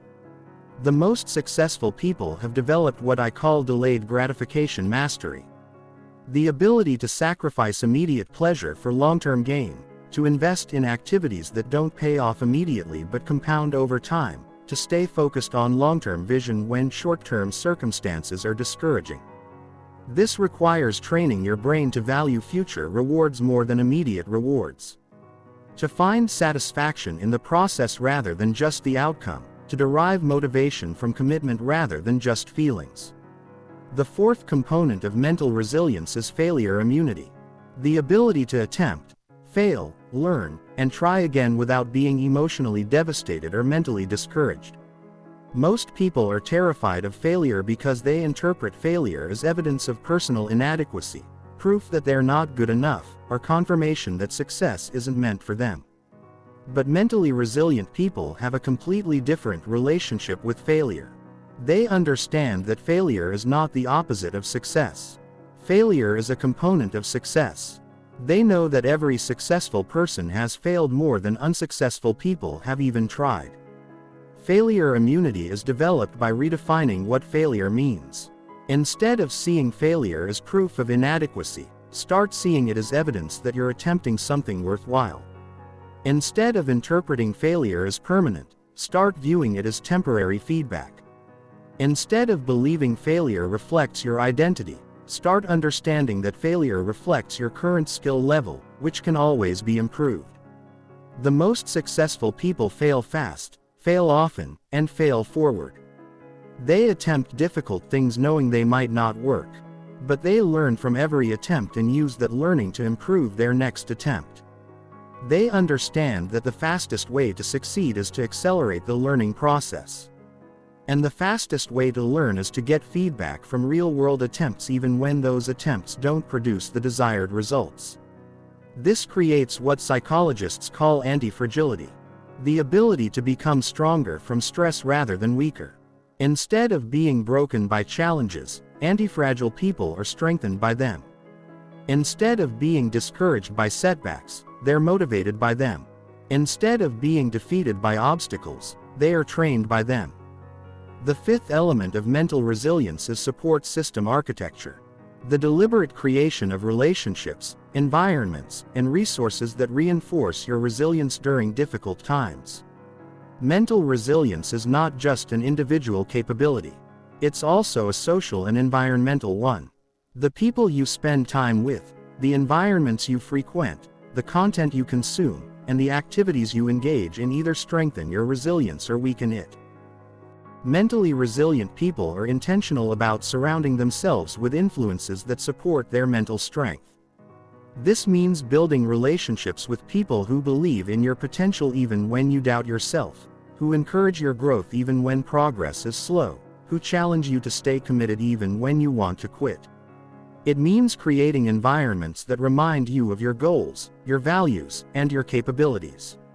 It means consuming content that strengthens your mindset rather than content that weakens it. But support system architecture goes beyond just positive influences. It also means having practical resources available during difficult times, mentors you can call for guidance, friends you can rely on for encouragement, systems you can use for stress management, and strategies you can implement for emotional regulation. The sixth component is meaning-making mastery. The ability to create purpose and significance from any experience, especially difficult ones. Humans can endure almost any suffering if they can find meaning in it. But they struggle with even minor discomforts if those discomforts seem pointless. Mentally resilient people have developed the ability to create meaning from their experiences regardless of the circumstances. They understand that meaning is not found in experiences. Meaning is created through interpretation. The same experience can be meaningful or meaningless depending on how you choose to interpret it. This requires developing what Viktor Frankl called the last of human freedoms. The ability to choose your attitude in any circumstance. Even when you cannot control what happens to you, you can always control what you make it mean. Even when you cannot change your circumstances, you can always change your relationship to your circumstances. Meaning-making mastery involves connecting your current challenges to your larger purpose. Viewing your struggles as training for your mission and interpreting your difficulties as preparation for your destiny. When you can find purpose in your pain, significance in your struggles, and meaning in your challenges, you become emotionally invincible. The seventh element of mental resilience is recovery rituals, systematic practices for bouncing back from setbacks, managing stress, and maintaining psychological equilibrium during challenging periods. Mental resilience is not about being unaffected by difficulties. It's about recovering quickly and completely from difficulties. This requires having specific practices for emotional regulation, stress management, and mental recovery. These might include physical practices like exercise, meditation, or breathing techniques. Cognitive practices like journaling, visualization, or positive self-talk. Social practices like talking with trusted friends, seeking mentorship, or participating in supportive communities. The key is having these practices established before you need them, making them habitual rather than emergency measures and using them consistently rather than sporadically. Mental resilience is like physical fitness. It must be maintained through regular practice, not just developed during times of need. The eighth and final component is growth identity integration, making resilience and growth a core part of who you are rather than just something you do. When your identity includes being someone who grows from challenges, learns from setbacks, and becomes stronger through adversity, you automatically respond to difficulties in ways that build rather than diminish your capabilities. This identity shift changes everything about how you approach challenges. Instead of asking why is this happening to me, you ask how is this helping me grow. Instead of wondering when will this end, you wonder what will I become because of this. Instead of hoping I hope I can handle this, you know, I will definitely grow from this. When mental resilience becomes part of your identity rather than just a skill you use, you become truly unstoppable. External circumstances lose their power to diminish you. Because every circumstance becomes an opportunity for growth. Challenges become exciting rather than threatening because you know they're making you stronger. This level of mental resilience transforms not just how you handle difficulties, but how you approach your entire life. You become willing to attempt bigger goals because you're confident in your ability to handle any obstacles. You become more willing to take risks because you trust your capacity to recover from setbacks. You become more ambitious because you know that challenges will make you stronger rather than break you. But mental resilience alone is not enough to create extraordinary success. You also need to master the skill that multiplies all other skills. The capability that accelerates all other capabilities. The one thing that can transform any area of your life faster than anything else. The ability to learn and grow at an accelerated pace. Chapter 10. The Rapid Learning Revolution. How to master any skill 10 times faster. In today's world, your ability to learn faster than your competition is your greatest competitive advantage. The skills that got you where you are today will not get you where you want to go tomorrow. The knowledge that was valuable yesterday might be obsolete today. The strategies that worked last year might fail this year. But while most people see this as a problem, winners see it as an opportunity. They understand that in a rapidly changing world, the people who can learn, adapt, and grow the fastest will dominate. They know that the future belongs to the learners, not just the learned. The question is, are you learning at the speed of change or is change outpacing your learning? Are you growing fast enough to stay ahead? Or are you falling behind while hoping your current skills will always be enough? Most people learn accidentally, randomly, and inefficiently. They learn whatever they happen to encounter, whenever they happen to encounter it, however they happen to encounter it. This passive approach to learning guarantees that you'll always be behind, always struggling to catch up, always feeling overwhelmed by how much you don't know. But there's a different way. There's a systematic approach to learning that can help you master any skill 10 times faster than traditional methods. It's based on cognitive science, neuroscience, and the practices of the world's fastest learners. And once you master this approach, You become virtually unstoppable because you can rapidly develop any capability you need to achieve any goal you set. The foundation of rapid learning is understanding how your brain actually acquires, processes, and integrates new information. Most people learn based on outdated models of how learning works. They think learning is about memorizing information, repeating facts, and hoping knowledge somehow becomes skill. But modern neuroscience reveals that learning is about building neural networks, strengthening connections between concepts and integrating new information with existing knowledge. Real learning happens when your brain creates new pathways and patterns, not when it stores isolated facts. This means that the fastest way to learn is not to consume more information, but to process information more effectively. It's not about studying longer, but about studying smarter. It's not about reading more books, but about implementing more concepts. The first principle of rapid learning is active processing. Engaging with information in ways that force your brain to work with it rather than just passively receive it. Most people learn passively. They read, listen, or watch without actively engaging their minds. This creates the illusion of learning without actual learning. Active processing means constantly asking questions, making connections, testing, understanding, and applying concepts.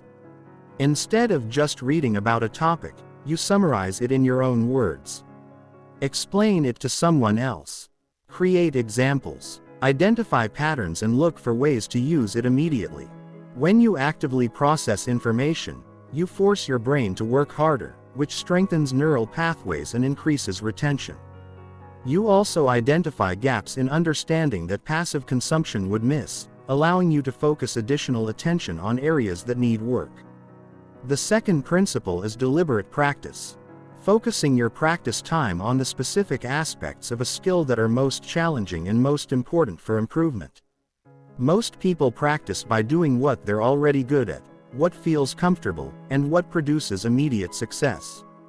But deliberate practice means intentionally working on your weaknesses, pushing beyond your comfort zone, and focusing on elements that are difficult but critical for advancement. This approach accelerates learning because it forces continuous improvement rather than comfortable repetition. Deliberate practice requires identifying the specific subskills that comprise overall mastery, determining which subskills are most important for your goals, assessing your current level in each subskill, and focusing intensive practice on the areas where improvement will have the greatest impact. The third principle is spaced repetition. Reviewing and practicing information at increasing intervals to maximize long-term retention.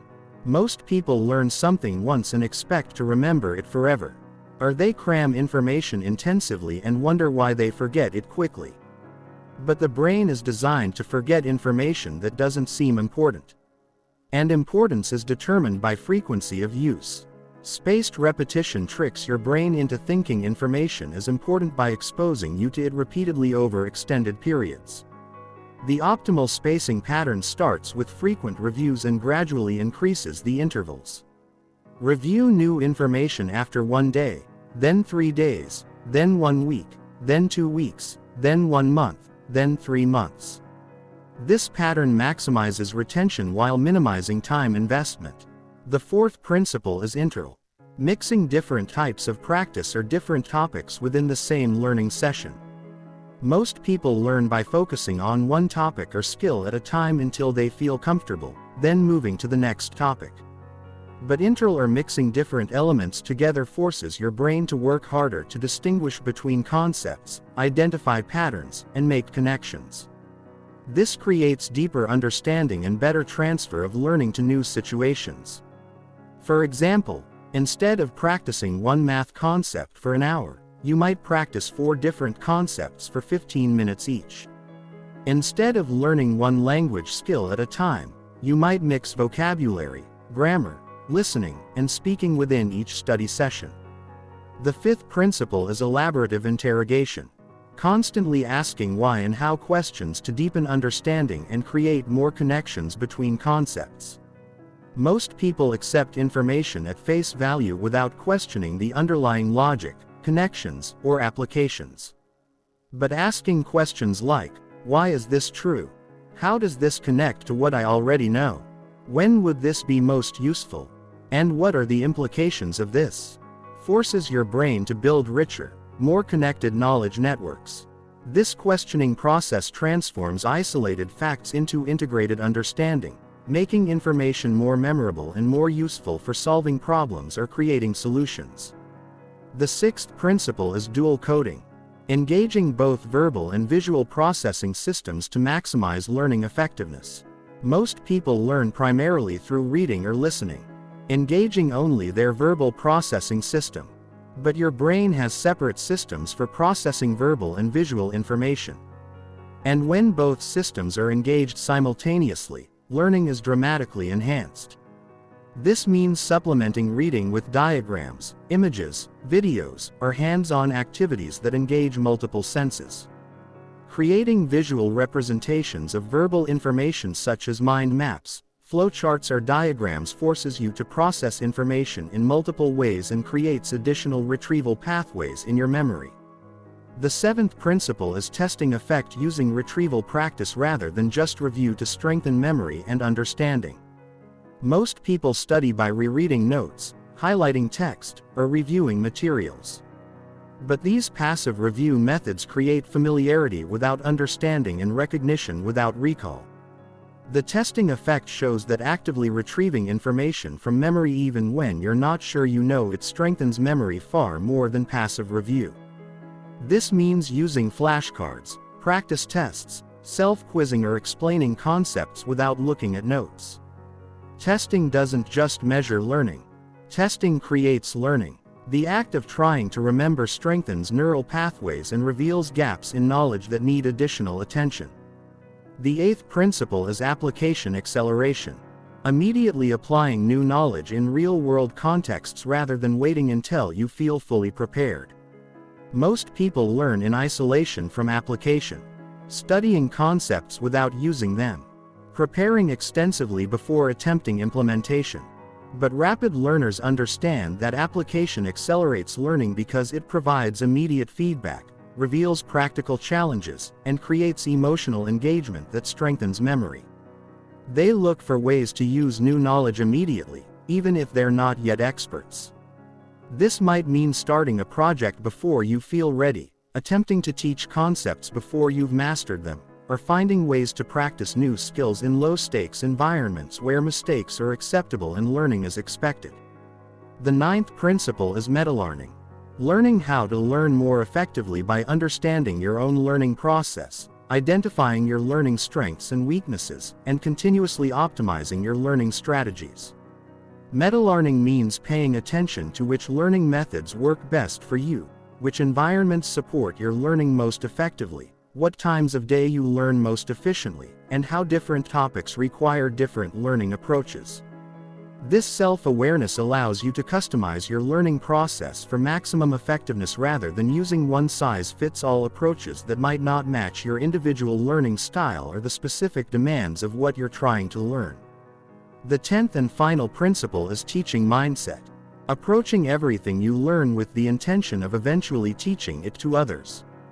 This mindset transforms how you engage with information because teaching requires deeper understanding than just personal use.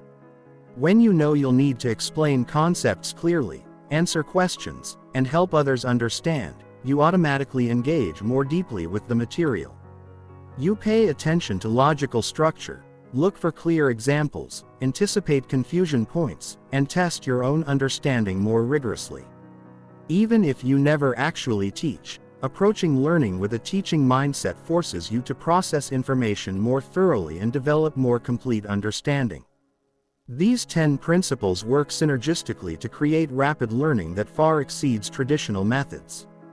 When you combine active processing with deliberate practice, spaced repetition with interval, elaborative interrogation with dual coding, testing effects with application acceleration, and metalearning with teaching mindset, you create a learning system that can help you master virtually any skill in a fraction of the time most people require. But rapid learning is not just about acquiring knowledge faster. It's about transforming knowledge into wisdom, skills into mastery, and learning into lasting change. The ultimate goal is not just to know more, but to become more. Not just to learn faster, but to grow deeper. When you master rapid learning, you gain confidence that you can develop any capability you need to achieve any goal you set. You stop being intimidated by new challenges because you know you can quickly develop the skills to handle them. You become excited by change because you know you can adapt faster than change happens. This transforms your entire relationship with growth, challenges and possibilities. You stop seeing limitations as permanent and start seeing them as temporary. You stop avoiding difficult goals and start pursuing them. You stop hoping you have what it takes and start knowing you can develop what it takes. But even with rapid learning abilities, success requires one more critical element: the power to influence, persuade, and lead others. Because in a connected world, your success depends not just on what you can do alone, but on what you can inspire others to do with you. Chapter 11. The Influence Equation. How to get anyone to say yes. Your success in life is directly proportional to your ability to influence others. Everything you want, better relationships, career advancement, business growth, social impact, personal goals, requires other people to think, feel, or act differently than they currently do. You need your boss to recognize your value and promote you. You need customers to choose your product over competitors. You need your spouse to support your goals and dreams. You need your children to make good decisions. You need investors to fund your ideas. You need partners to collaborate with you. You need mentors to guide you. You need friends to encourage you. In every case, you need influence. The ability to ethically guide others toward decisions and actions that benefit both you and them. Without influence, you're limited to what you can achieve alone. With influence, you can multiply your impact through other people's efforts, resources, and capabilities. But most people are terrible at influence. They try to get what they want through force, manipulation, or desperation. They argue when they should listen, talk when they should ask, and push when they should pull. They focus on what they want rather than what others need, on their own interests rather than mutual benefits. This approach doesn't just fail to create influence. It actually destroys it. People resist being forced, manipulated, or pressured. They rebel against obvious attempts to control them. They say no to people who seem selfish, pushy, or manipulative. But there's a better way. There's a science to ethical influence that allows you to help others make decisions that benefit both of you. It's based on understanding human psychology, emotional needs, and decision-making processes. And when you master this science, you become incredibly effective at helping others say yes to opportunities that serve everyone involved. The foundation of influence is understanding that people don't make decisions based on logic alone. They make decisions based on emotions and then use logic to justify those decisions. This means that effective influence requires both emotional engagement and logical justification. Most people try to influence through logic alone, presenting facts, statistics, features, and benefits. But logic doesn't create desire. Emotion does. Logic doesn't inspire action. Emotion does. Logic doesn't change behavior. Emotion does. This doesn't mean manipulating emotions or being dishonest. It means understanding that humans are emotional beings who use logic to make sense of their emotional responses. Effective influence means engaging both the emotional and logical systems in ways that lead to mutually beneficial decisions. The first principle of ethical influence is reciprocal value creation. Always looking for ways to provide value before asking for anything in return. Most people approach influence with a taking mindset. They want something from others and try to figure out how to get it. But influential people approach relationships with a giving mindset. They look for ways to help others achieve their goals, solve their problems, and improve their situation. This creates reciprocal obligation. When you help others get what they want, they naturally want to help you get what you want. Reciprocal value creation requires understanding what others truly want, not just what they say they want. This means asking questions. listening carefully, and paying attention to both stated needs and underlying motivations. People want to feel important, understood, appreciated, and valued. They want to make progress toward their goals. They want to solve their problems. They want to avoid pain and gain pleasure. They want to be right, to look good, and to feel smart. When you help them satisfy these deeper needs, they become much more receptive to your requests. The second principle is emotional resonance. Communicating in ways that create positive emotional responses rather than neutral or negative ones. This requires understanding how different communication styles affect others emotionally and choosing approaches that generate openness rather than resistance. Emotional resonance is created through several elements. Matching communication style to the other person's preferences. Using language that creates positive associations, telling stories that generate desired emotions, asking questions that lead to self-discovery, and presenting information in ways that make others feel smart rather than stupid. For example, instead of telling someone what they should do, ask questions that help them discover the right answer themselves. Instead of presenting your ideas as superior, position them as building on their existing insights. Instead of criticizing current approaches, acknowledge what's working while suggesting improvements. The third principle is social proof integration. Helping others see that their desired decision is consistent with what similar people are doing, what successful people recommend, or what experts suggest. Humans are social creatures who use others' behavior as a guide for their own decisions.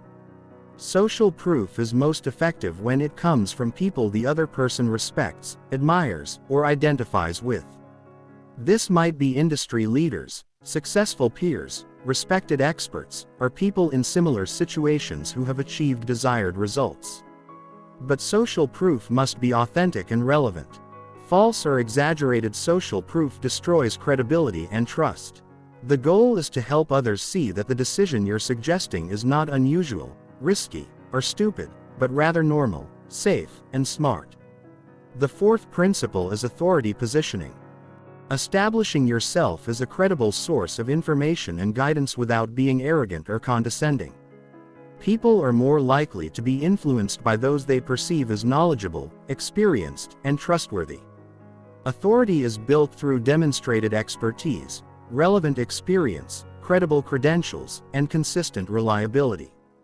But true authority also includes humility, honesty about limitations, and genuine concern for others' best interests. This means sharing relevant experience without bragging, providing evidence for claims without overwhelming with data, acknowledging when you don't know something, and focusing on helping others make good decisions rather than proving how smart you are. The fifth principle is commitment consistency. Helping others make commitments that align with your desired outcome and then supporting them in staying consistent with those commitments. People have a strong psychological need to remain consistent with their previous statements and decisions. This principle works by getting others to verbalize agreement with principles, values, or goals that naturally lead to the decision you want them to make. For example, if you want someone to choose quality over price, first get them to agree that quality is important in this type of decision. But commitment consistency must be authentic. The goal is not to trick people into saying things they don't believe, but to help them clarify what they actually value and then make decisions consistent with those values. The sixth principle is scarcity communication. Helping others understand what they might lose by not acting or what opportunities might not be available later. People are more motivated by the fear of loss than by the possibility of gain. But scarcity must be real and relevant. False scarcity destroys trust and credibility. Real scarcity might be limited time availability, unique opportunities, restricted access, or competitive advantages that won't last forever. The key is helping others understand the true costs of inaction or delay without creating artificial pressure or urgency. The seventh principle is liking amplification. Increasing the degree to which others like, trust, and connect with you. People are much more likely to be influenced by those they like than by those they don't like, regardless of the quality of the ideas being presented. Liking is increased through genuine interest in others, finding common ground, providing sincere compliments, showing appreciation, and demonstrating that you understand and care about their perspective. This doesn't mean being fake or manipulative, but rather being genuinely interested in others as human beings, not just as means to achieve your goals. The eighth principle is choice architecture. Presenting options in ways that make your preferred choice seem most attractive without eliminating alternatives or being deceptive. The way choices are presented dramatically affects which options people select. This might involve the order in which options are presented, the way benefits and costs are framed, the context in which decisions are made, or the default options that are suggested. Choice architecture should be used ethically to help others make good decisions, not to manipulate them into bad ones. The ninth principle is emotional state management. Influencing when and how conversations happen to maximize the likelihood of positive outcomes.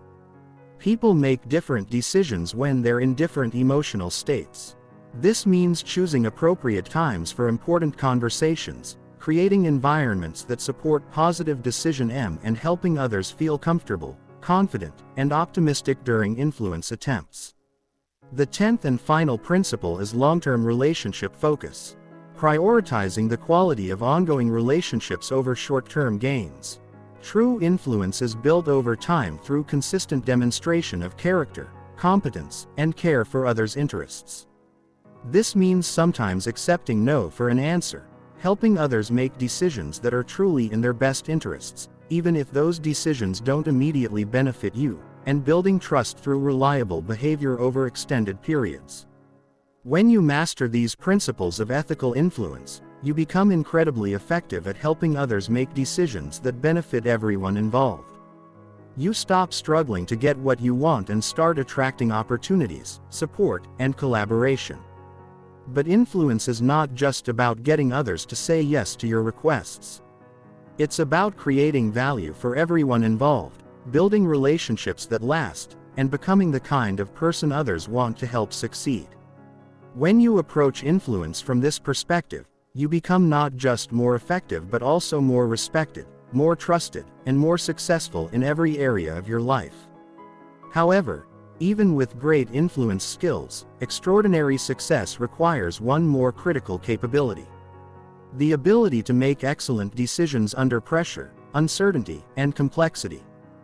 Because your life is ultimately the sum of your decisions, and the quality of your decisions determines the quality of your results. Chapter 12. Decision Mastery. How to make perfect choices under pressure. Every moment of your life you are making decisions. What to focus on, what to ignore, what to say, what to do, where to go, how to respond. And every single one of these decisions is shaping your future, creating your reality, and determining your success. The most successful people in the world are not necessarily more talented, more intelligent, or more fortunate than everyone else. They are better decision makers. They consistently make choices that move them toward their goals, while others make choices that keep them stuck or moving in the wrong direction. But making excellent decisions is not easy, especially when you're under pressure, facing uncertainty, or dealing with complex situations where there's no obvious right answer. Most people make decisions based on emotions, impulses, limited information, or outdated mental models.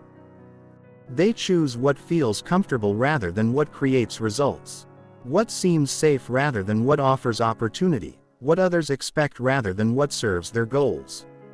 This approach to decision guarantees mediocre results because excellence requires consistently choosing the harder path, the uncertain option, the choice that serves long-term goals over short-term comfort. The difference between winners and losers is not that winners always make perfect decisions. It's that winners have developed systematic approaches to decision that increase their odds of making good choices, and they make decisions faster with more confidence and with better long-term results.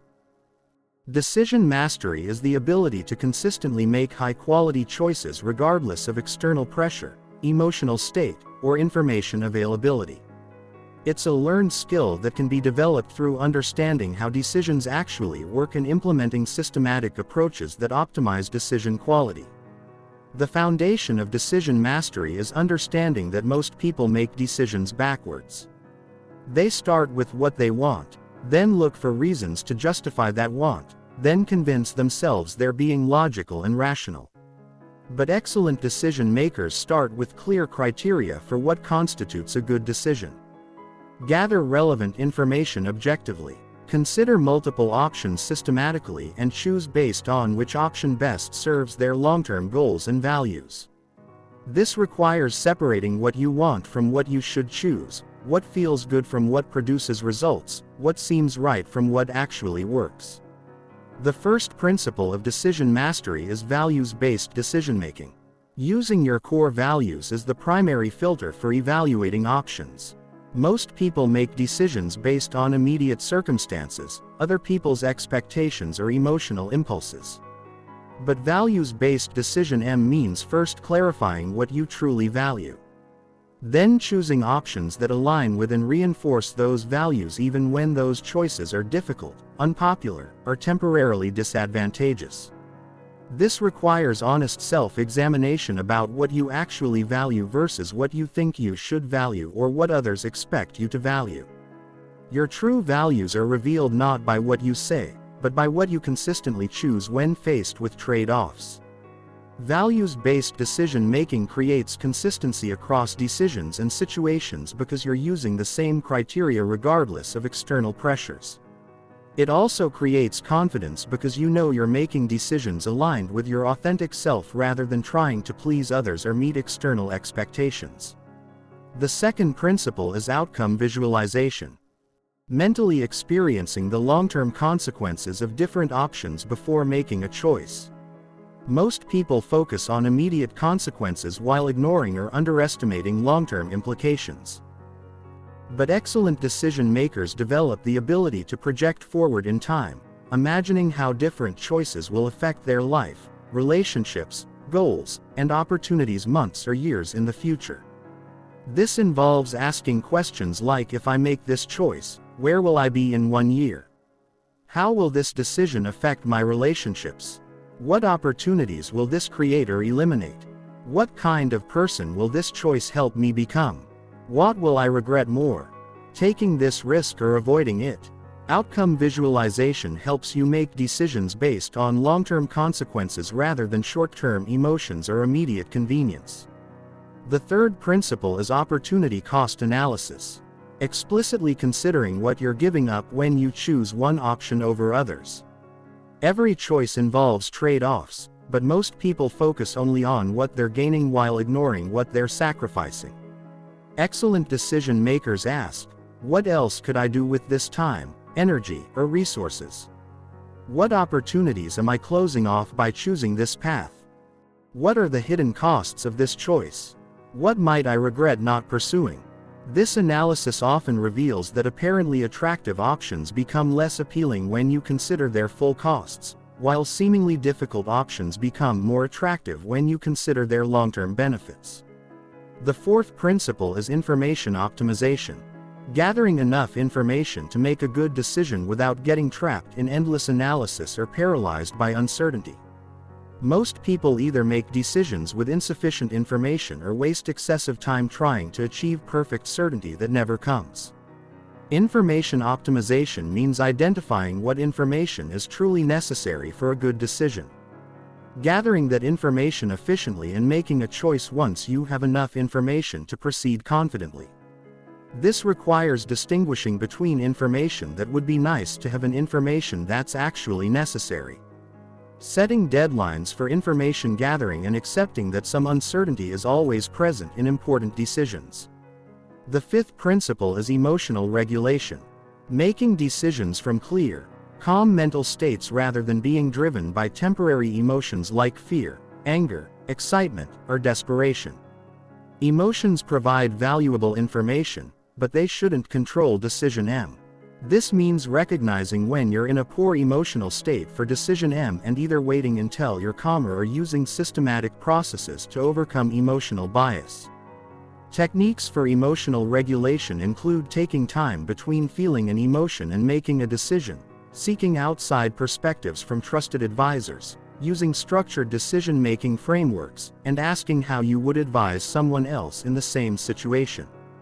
The sixth principle is reversibility assessment, distinguishing between reversible decisions that can be changed later and irreversible decisions that create permanent consequences.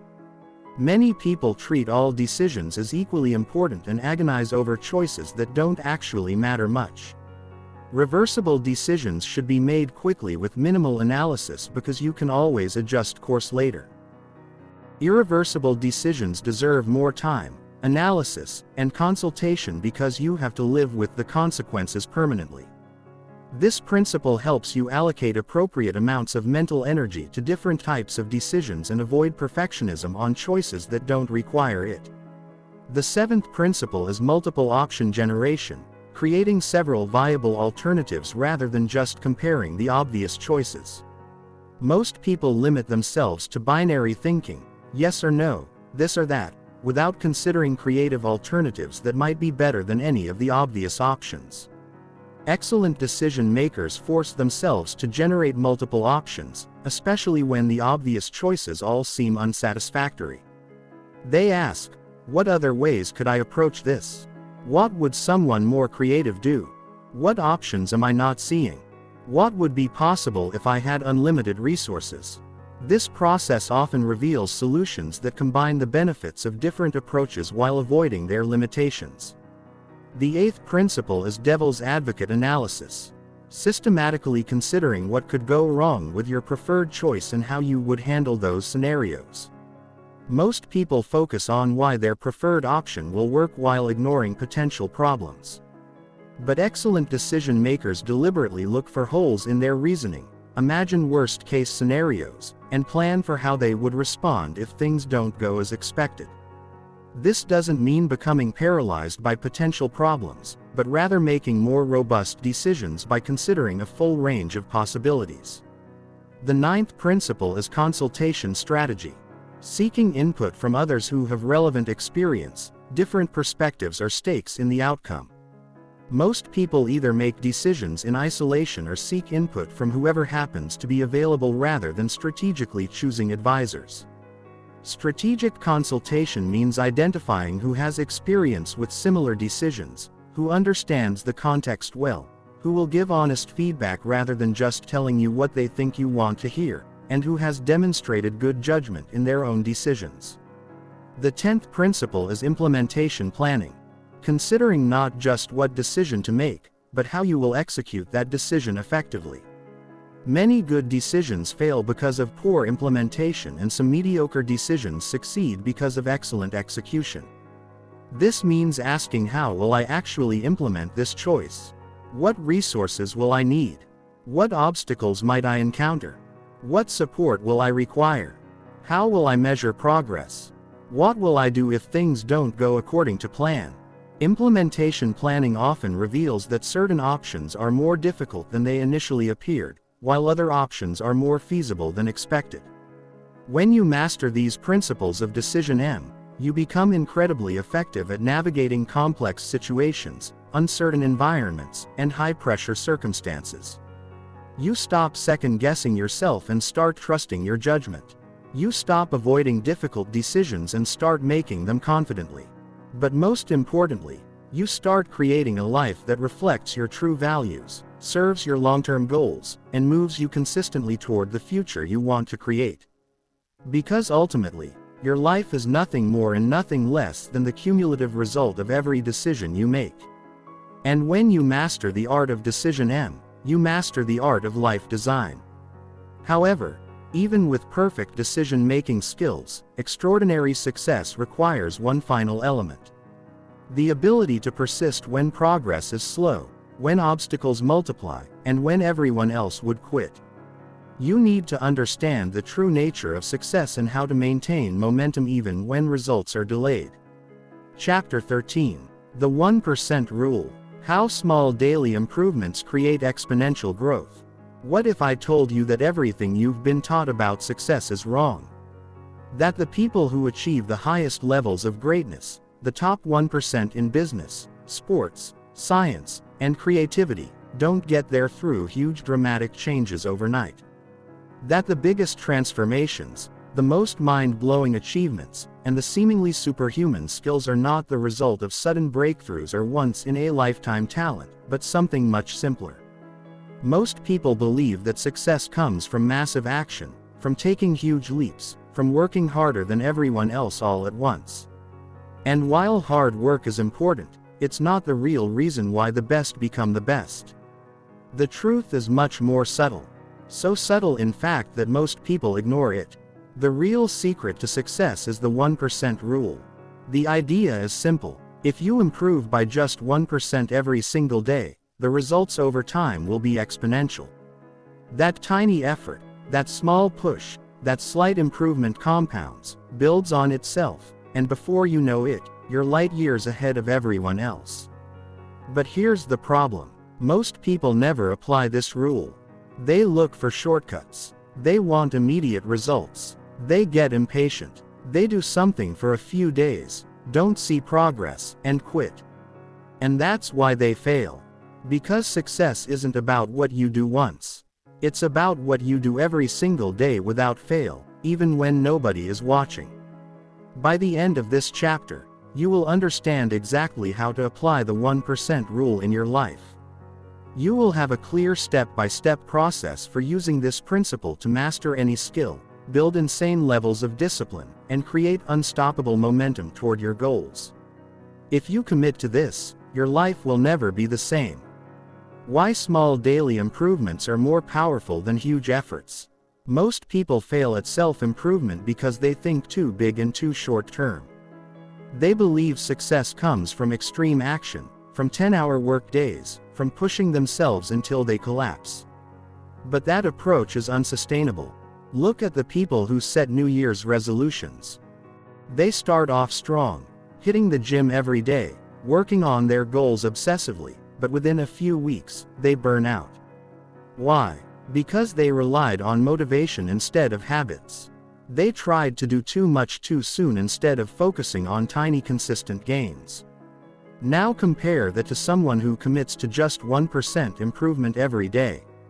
Maybe on day 1 they only work out for 5 minutes. Maybe they read just 1 page of a book.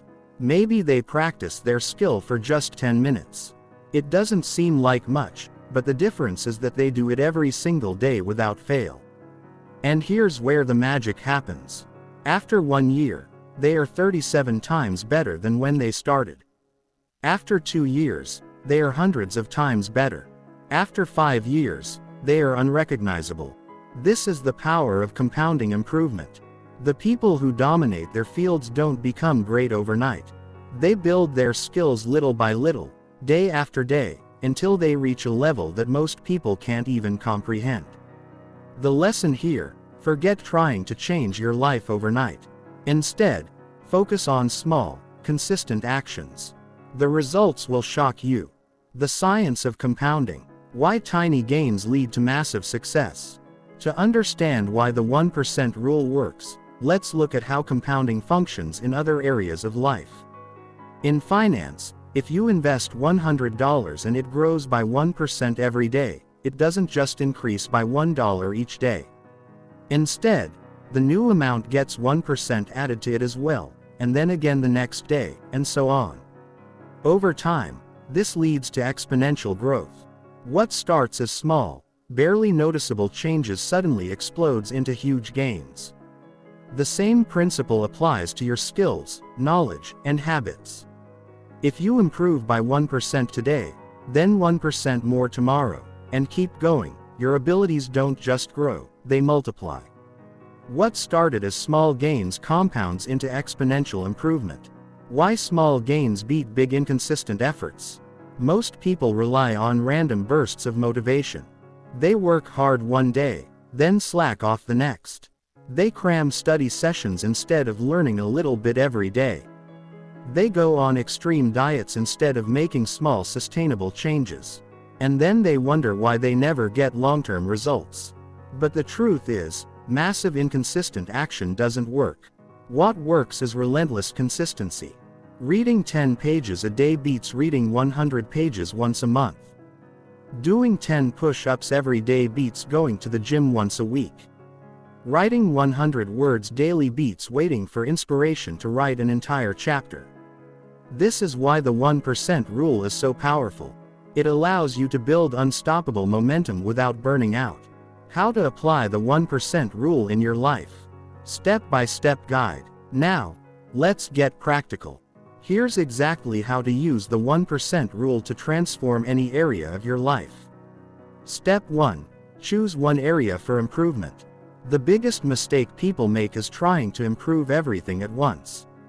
They want to get fit, learn new skills, build a business, and improve relationships all simultaneously. This leads to overwhelm and failure. Instead, pick one specific area where 1% daily improvement will have the biggest impact on your life. This could be your health, your skills, your finances, your relationships, or your mindset. Focus all your improvement energy on this one area until it becomes automatic. Step 2. Define what 1% improvement looks like. 1% improvement must be specific and measurable. You can't improve something you can't define. If you want to improve your fitness, 1% might be doing one more push-up than yesterday or working out for 1 minute longer.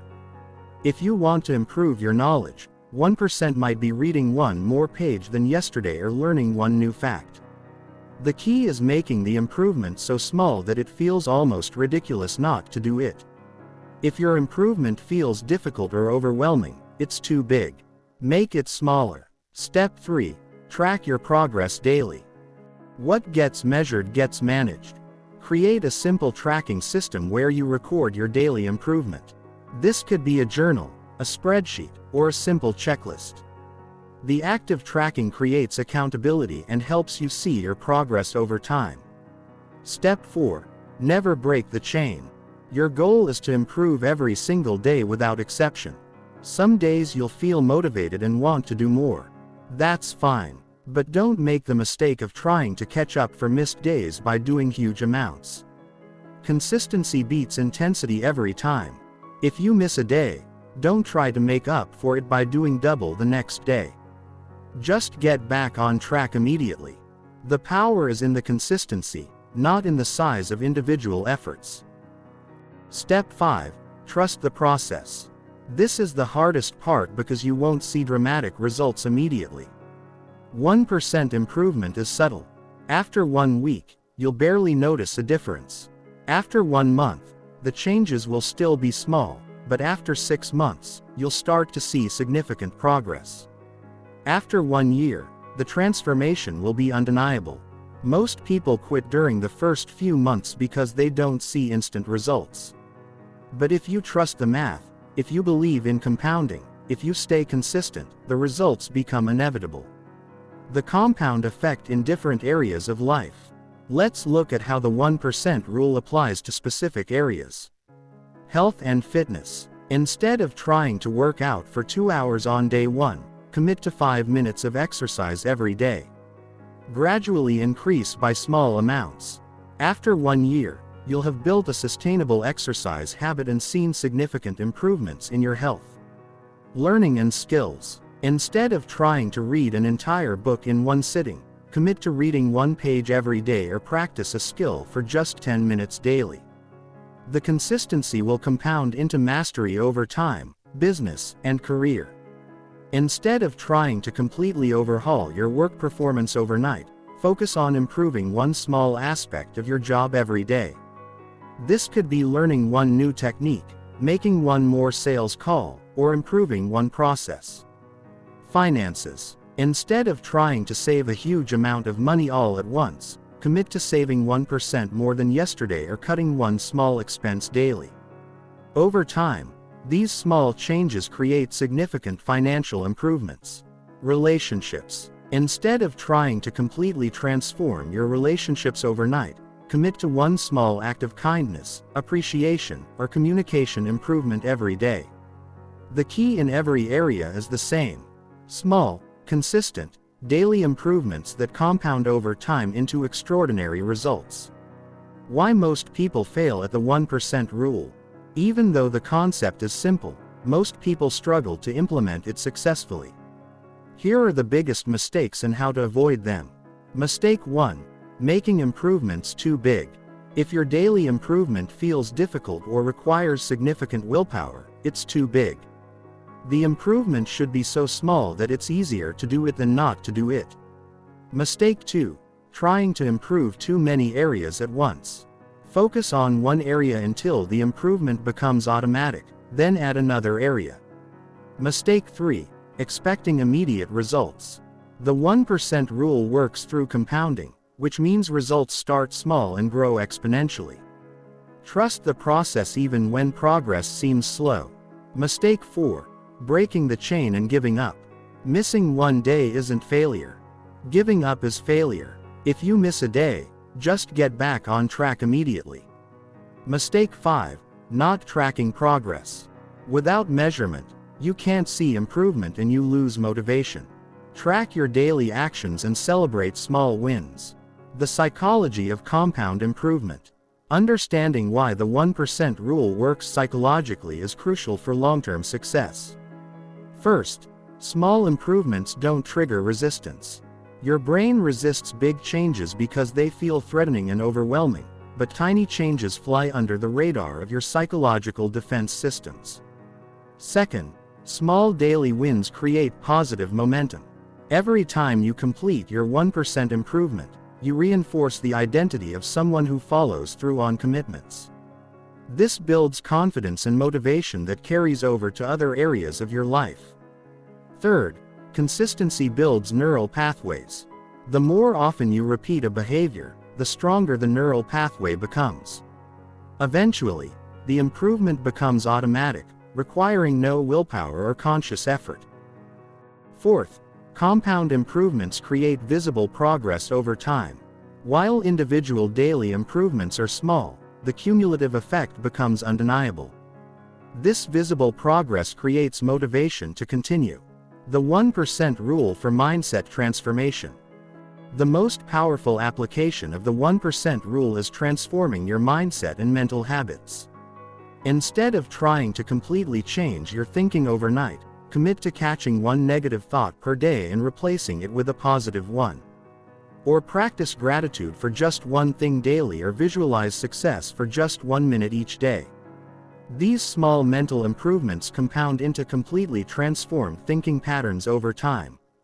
Your mindset becomes more positive, more resilient, and more focused on possibilities rather than problems.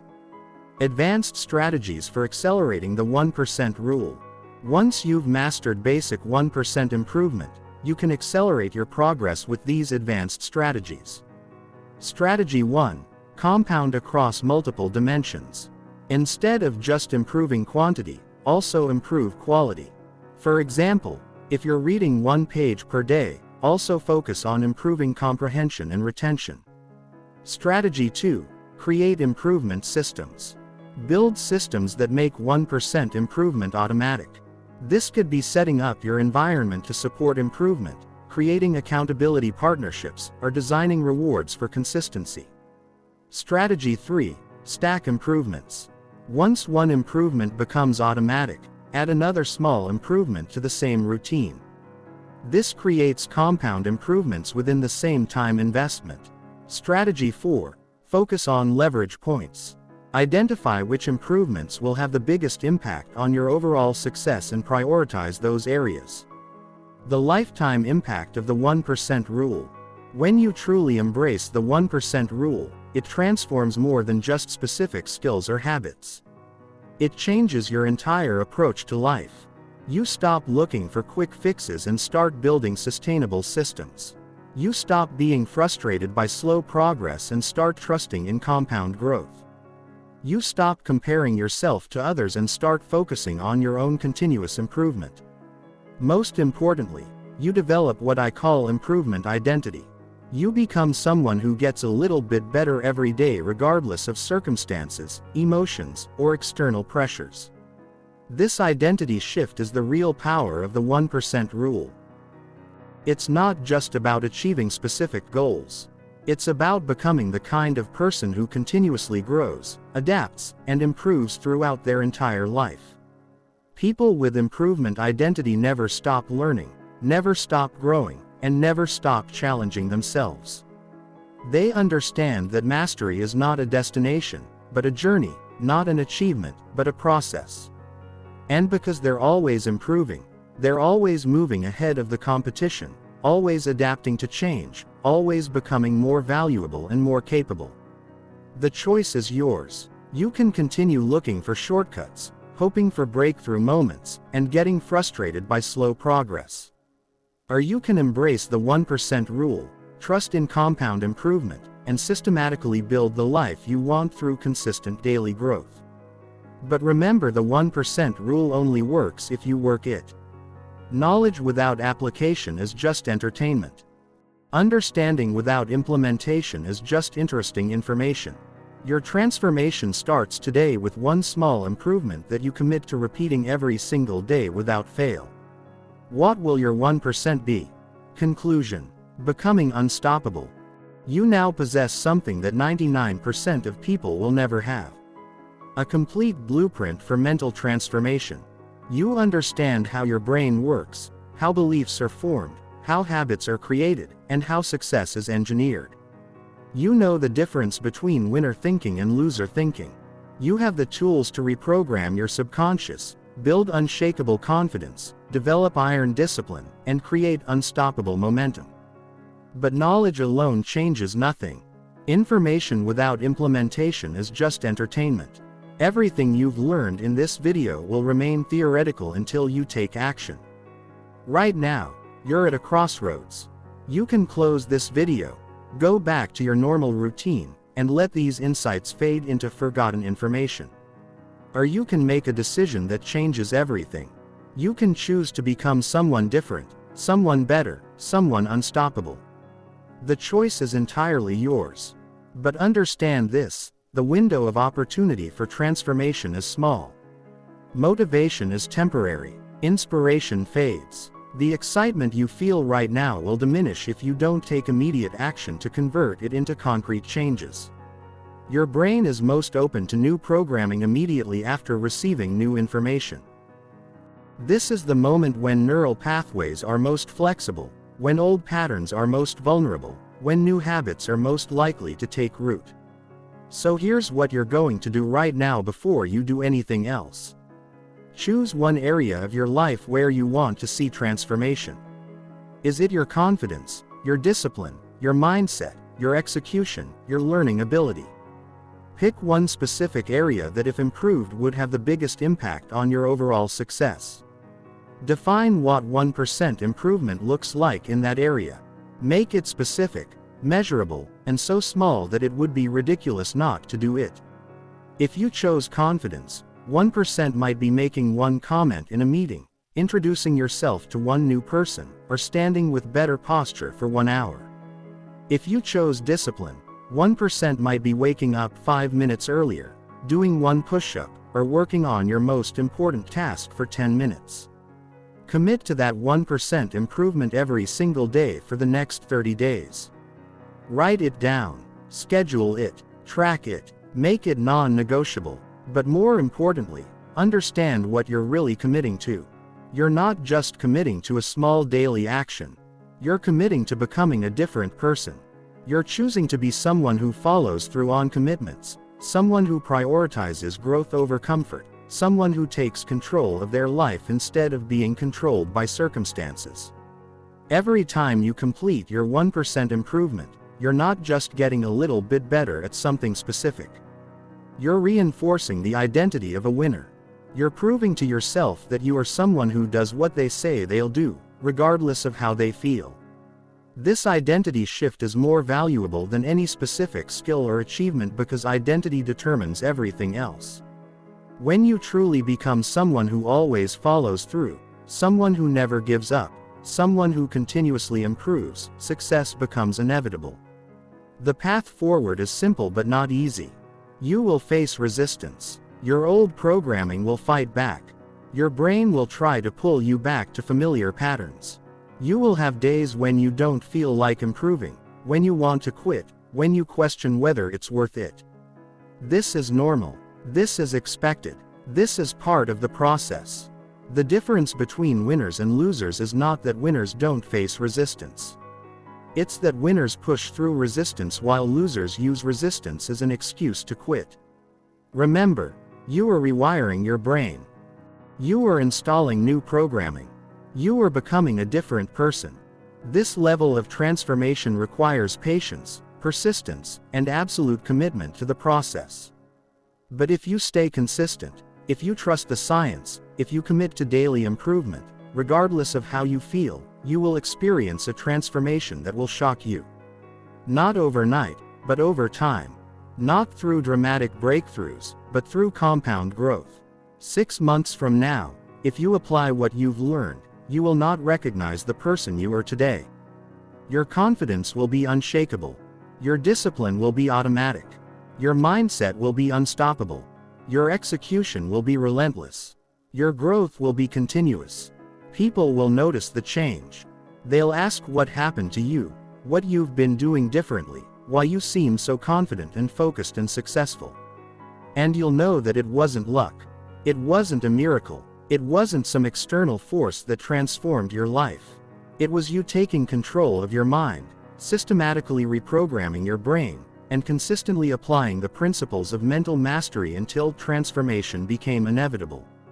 This is your moment. This is your opportunity. This is your chance to stop being average and start being extraordinary.